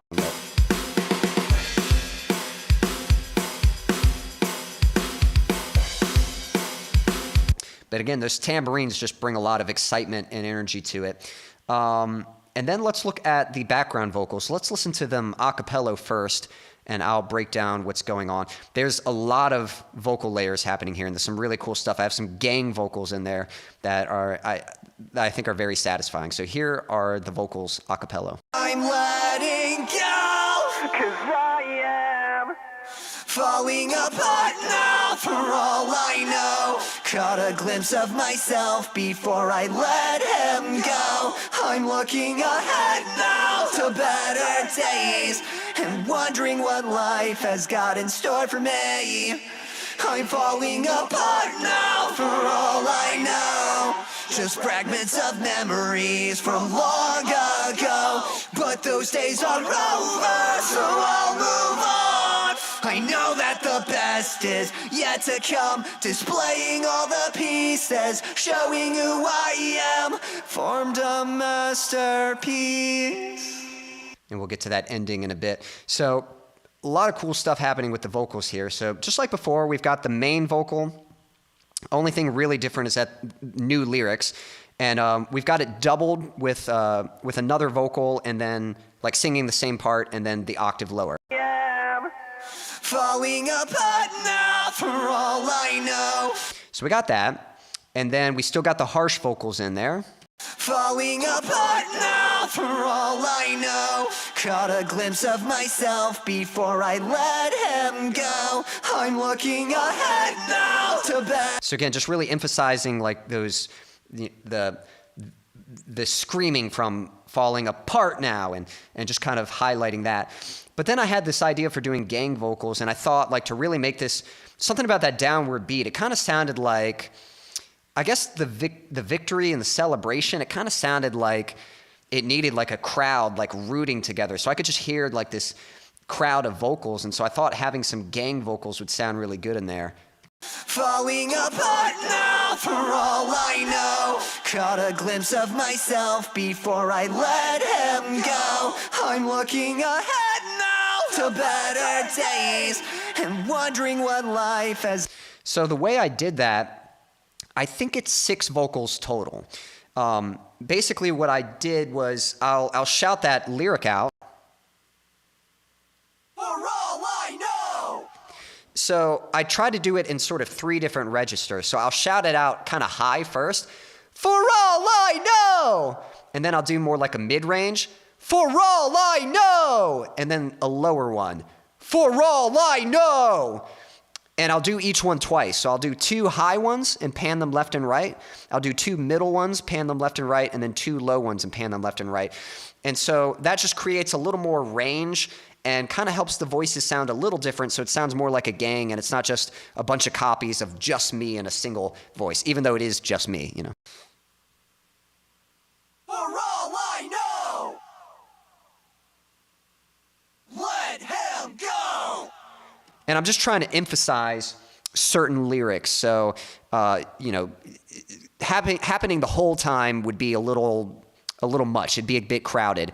But having it on certain words, it just really emphasizes and really puts more punch on those parts. So I love the gang vocals. And again, it's one of those things like when you add it, it's really tempting to want to turn it up loud so it's really heard.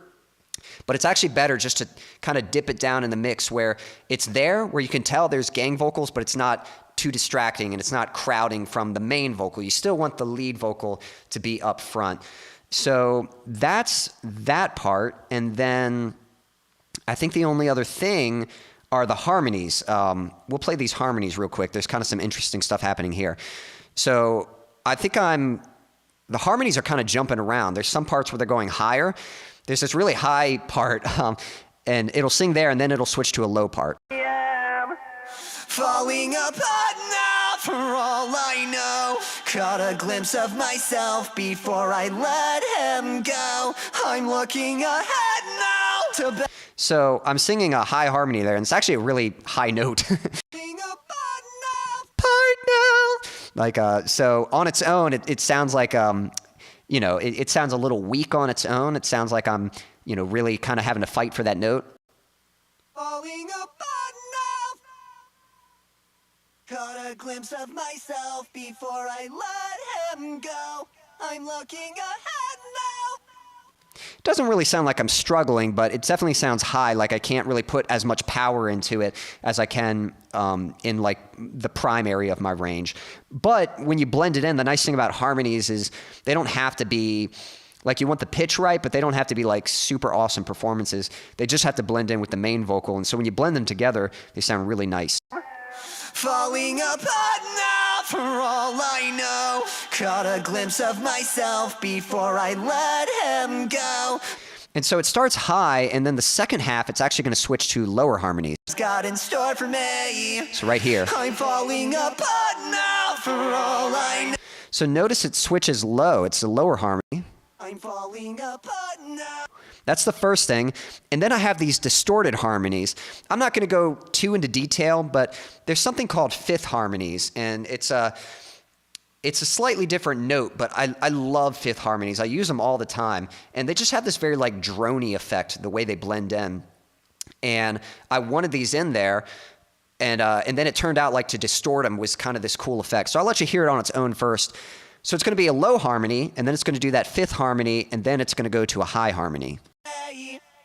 I'm falling Low. apart now for all I know. High harmony. Just fragments of memories from long ago. Back to low. But those days are over, Distorted. so I'll move on. I know that Back to the high. best is yet to come. So it's kind of jumping around a lot, but it fits really good with the main vocal. I'm falling apart now for all I know. Just fragments of memories from long ago. But those days are over, so I'll move on. I know that the best is yet to come, displaying. Daniel, I think you're heading out. Well, I'm going to head out and do some laundry. I know I'm working next Thursday, so I'll try to stop by. If not, maybe following Thursday, then I'll be going on vacation. Hey, awesome that you're going on vacation. I don't know if you have time to let me know where you're heading off to. But either way, appreciate you stopping by, and I hope you have a great rest of the week, and definitely excited for you. I hope you have a great vacation. But thanks for hanging out, man. And we got Albert in the chat. Can't say I'm taking song requests right now, but I'm sharing this song. I don't know if you've heard it yet. This is a song I just released called A Mirror That Was Broken. We're kind of breaking down some of the different layers. So we're talking about those harmony parts there. And yeah, it just kind of builds up. So let's listen to that in context. You can hear those shouts. So when we got that like downbeat drum and then we've got those gang vocals in there, it sounds very like determined and like very, just giving you that drive,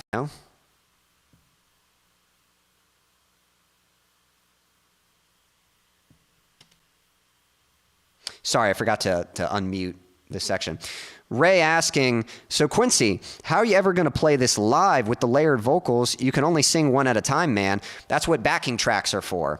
So there's a few things. So I've learned live is not, when you're making art, live is not an excuse like, how am I going to do this live? First off, if I have background vocals, I just need people to sing background vocals. But when I do my live streams, the nice thing is I'm just playing with backing tracks anyway. So I'll have these backing vocals singing with me. I'll just mute the main vocal and I'll mute my guitar part so that I can play my parts and then the backing track plays with that. If I were to do this live, the thing about live too is that there's a lot more energy when you're in a live setting. So when how to explain it? It's kind of like a movie. Like a movie is a two-dimensional platform. Like when you're watching a movie, the screen is two-dimensional. So in order to make it more immersive, you have to use every technique you can to make it more three-dimensional. So you do that with your cinematography and your lighting, creating depth in the image so it looks like you can almost step into it. And you do it with your sound design and your music, enhancing the emotion and really creating a living space. So even though you're technically just looking at a flat screen, it has more depth to it. Whereas if you were actually in that setting, a lot of times in a movie, again, think just random example, but think like Jurassic Park. Jurassic Park, dinosaurs aren't real, and so you might watch it and be like, yeah, whatever, dinosaurs aren't real. But if you were really in that setting and you were really being attacked by a dinosaur, you'd probably be terrified. It might not scare you watching the movie, but if you were in that setting in real life, obviously there's a lot more energy and intensity when you're in that setting in real life. So it's the same thing that you're doing when you're producing a song versus playing it live. there's a lot more energy in a live setting, but in a produced setting, it's pre-recorded. You're not in a room. You're not in the space with all these people. You're not having this live music blasting at you. So you kind of have to do these other, or I shouldn't say you have to do them, but it really helps, and it makes it more interesting to add these other layers to create like, to really enhance the emotion that you're trying to express in the song. That's the whole point with any of these layers. It's not just adding them for the sake of having more layers. It's always to emphasize the emotion from the song, because the truth is, if you just have just the core elements, the song can be very static and not nearly as engaging as if it were performed in a live setting. Now, in a live setting, again, we've got drums, we've got bass, we've got the guitar parts. One guitar might play the lead parts, the other parts play electric. I'd probably modify it where during the acoustic sections, I would just switch to like a clean tone, or you could even use like an acoustic sim or something like that with your electric part. And then for the vocals, I would be singing the main vocals, and then hopefully one of the other instrumentalists, you know, maybe the other guitarist or bassist can sing vocals as well, and they can bring in the background layers. Some layers might not be there, but again, you don't necessarily need all the layers in a live setting because there's so much energy from the live setting. And then for the gang vocals, you got the band, and you got the audience. You know, the audience, if they know the words to the song, they can shout out. So I've always kind of pictured that. It'd be great to play this in a live setting and sing, "I'm falling apart now," and then have the audience, "For all I know," you know, shouting all together. So that'd be really cool. Yeah, LOL. Going to Switzerland, dude, that's awesome in a couple weeks. Spend a day in London and then Matterhorn. Dude, that is awesome. I definitely look forward to hearing about that trip. So, yeah, definitely excited for you, man. All right, so here is the last course, and then we'll talk about the outro. And I think we're going to put a wrap on all this soon. So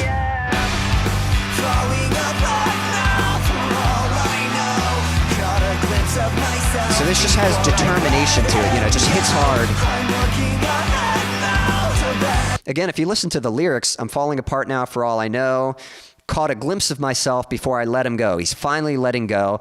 "I'm looking ahead now to better days and wondering what life has got in store for me." And then it picks up, "I'm falling apart now for all I know. Just fragments of memories from long ago. But those days are over, so I'll move on. I know that the best is yet to come." So it's a much more optimistic viewpoint, you know, compared to before where he wasn't really sure and he was struggling. Now he's made up his mind and he's very determined to move forward.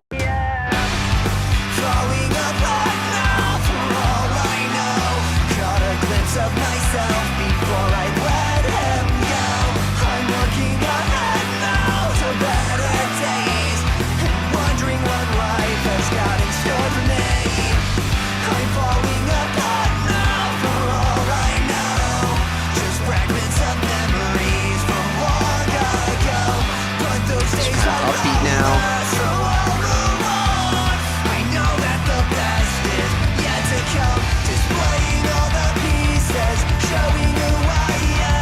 And then I like that I was able to fit some double bass in there.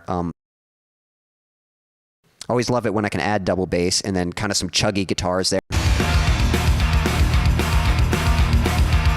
It's just got like a nice intensity to it, and again, just like really hammering in the point, like it's a strong finish, you know.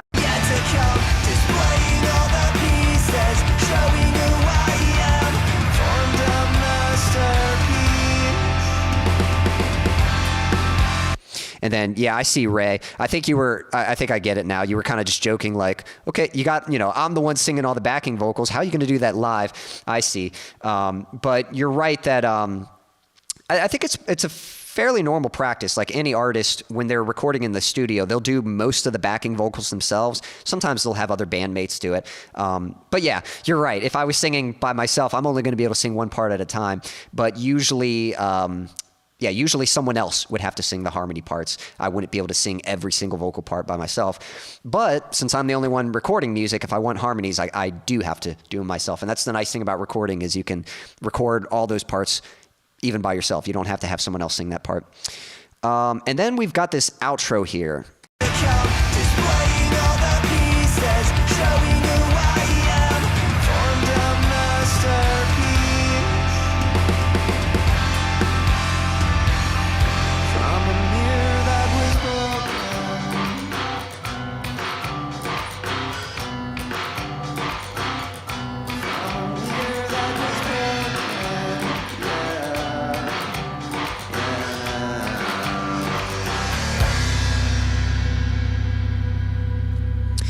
remember for that ending, you know, I had written it that way. I knew it was going to just kind of hang out on that single chord. I'll play the acoustic real quick.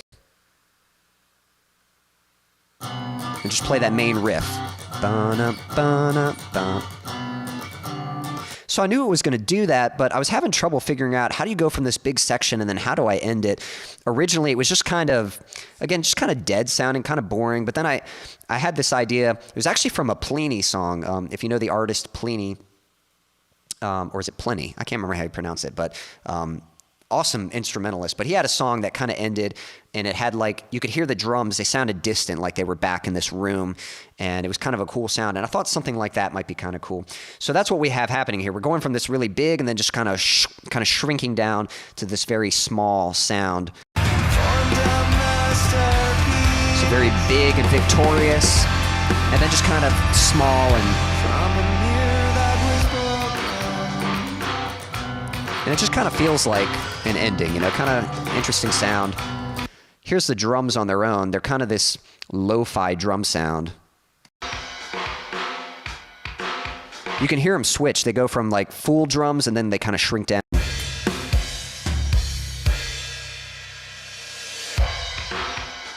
So it's very contained and like kind of back in the room. There's technically still bass, but it's turned way down. It's super quiet.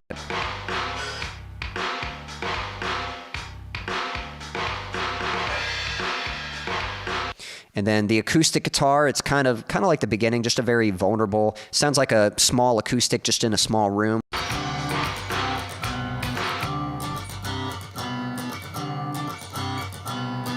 Kind of has this, I'm not sure what the sound is, this kind of tangy sound, you know, like you can just hear the reverb like it's from a small room, you know, kind of dingy sound, I guess, you know.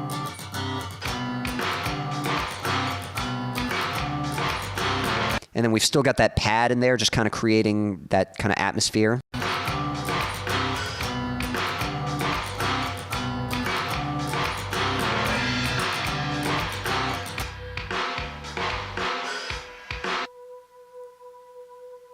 So you still got that pad in there. And then the vocals, I added some reverb. You can hear the reverb turn on, and it sounds like the vocals are kind of back in a room now.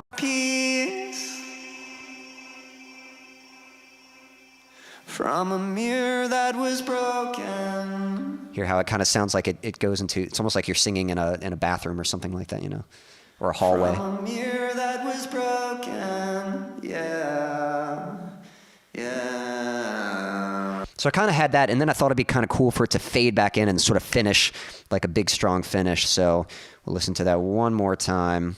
So it goes small.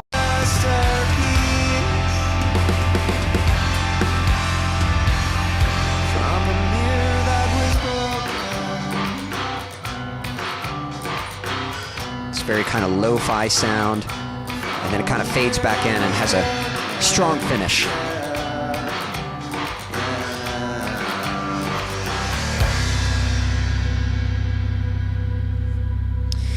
And there we go. That is it. That is a mirror that was broken. So Silas was asking, which do you like better, Quincy, bass or drums?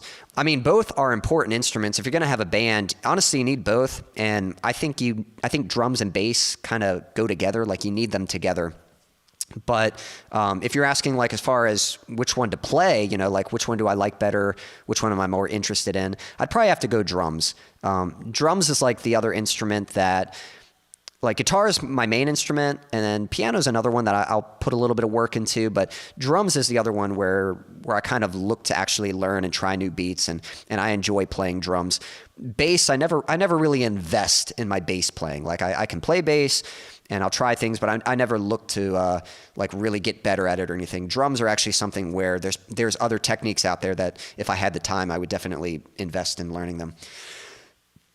So anyway, that's it, guys. I think we're going to put a wrap on this, but that is my new song, A Mirror That Was Broken. Again, you can find that song. I'll post a link for you real quick. But that song is currently available on Spotify, and I also posted in the same link, if you click on it, there's a video to YouTube. I posted an official track video, and so if you guys can remember to check out that video and just leave a like and a comment, that really helps. And if you can share the song so other people can hear it, I definitely appreciate that. But we're going to go ahead and put a wrap on this. I hope you enjoyed it. If you'd like to support me so I can bring more songs to you, if you like this song and you like my other songs and you want to help me so that I can keep writing more songs and keep bringing you songs, there's a few ways you can support me. Again, I'll post a link for that. But it's as simple as ESP. So E just stands for engage. So just like what I was saying, engaging with my content. Whenever I release new songs or whenever I post new videos, as long as you engage with that stuff, if you're listening to it on Spotify or if you're watching my videos and you're leaving likes and leaving comments and things like that, engaging with my content, that really helps. And that helps the algorithm to see that my content's getting activity, and then it promotes it to other people to check it out. So definitely engage with the content. Second is S for share. So if you share my content, sharing my songs, sharing my videos so that you can help me grow my audience so that more people are aware of what I'm doing here, then that invites more people to our community and we can have more people enjoy our music. And then the last one is P for provide. Again, I have a dream of doing this for a living, and it'd be great if I could put all of my time into making music and bringing you guys more music. So if you want to help me in getting a step closer to that dream, providing for me, helping me financially, and through that link, there's a few ways to do that. One, get yourself a piece of merch, get yourself a cool t-shirt or a hoodie, something that you can enjoy. And not only is that promoting me, but you're also providing me for me financially there. There's also a virtual tip jar in that link. And so anything you're willing to give, that really helps. And I definitely appreciate your support that way. And you can also download my music for free from Bandcamp if you like to download music. But you can download it for free, and that's great. But you can also pay for it if you want to, and you can pay whatever price you want. So that's another opportunity to support me there. So guys, I definitely appreciate your support, and I hope you enjoy the new song. Lonnie saying, loved seeing the creative process behind making the song. It's so cool to see how all those little layers add up to a rich and complex song. Well, thank you. I'm glad you enjoy that, because it's my favorite thing about movies and music. I love the process. I love seeing all the different parts and how they come together and support each other. So definitely listen to the song again. And now that I've kind of broken it down, listen to those elements, listen for those percussive, shakers and tambourines, listen for those background vocals, and listen for, the radio speakers and all the different vocal layers, and see if you can notice that stuff listening to the song again. But I'm glad you enjoyed it. I definitely enjoy sharing that with you. So guys, thank you so much. I hope you enjoy the new song. Again, keep an eye out. There's going to be more content coming for the song, and there will be a stripped down version coming out in a few weeks. So that's just going to be a single acoustic guitar and a single voice. So definitely be on the lookout for that. But guys, thank you so much for hanging out with me. I hope you all have a wonderful evening or morning, afternoon, night, whatever time it is, wherever you are in the world. Until next time.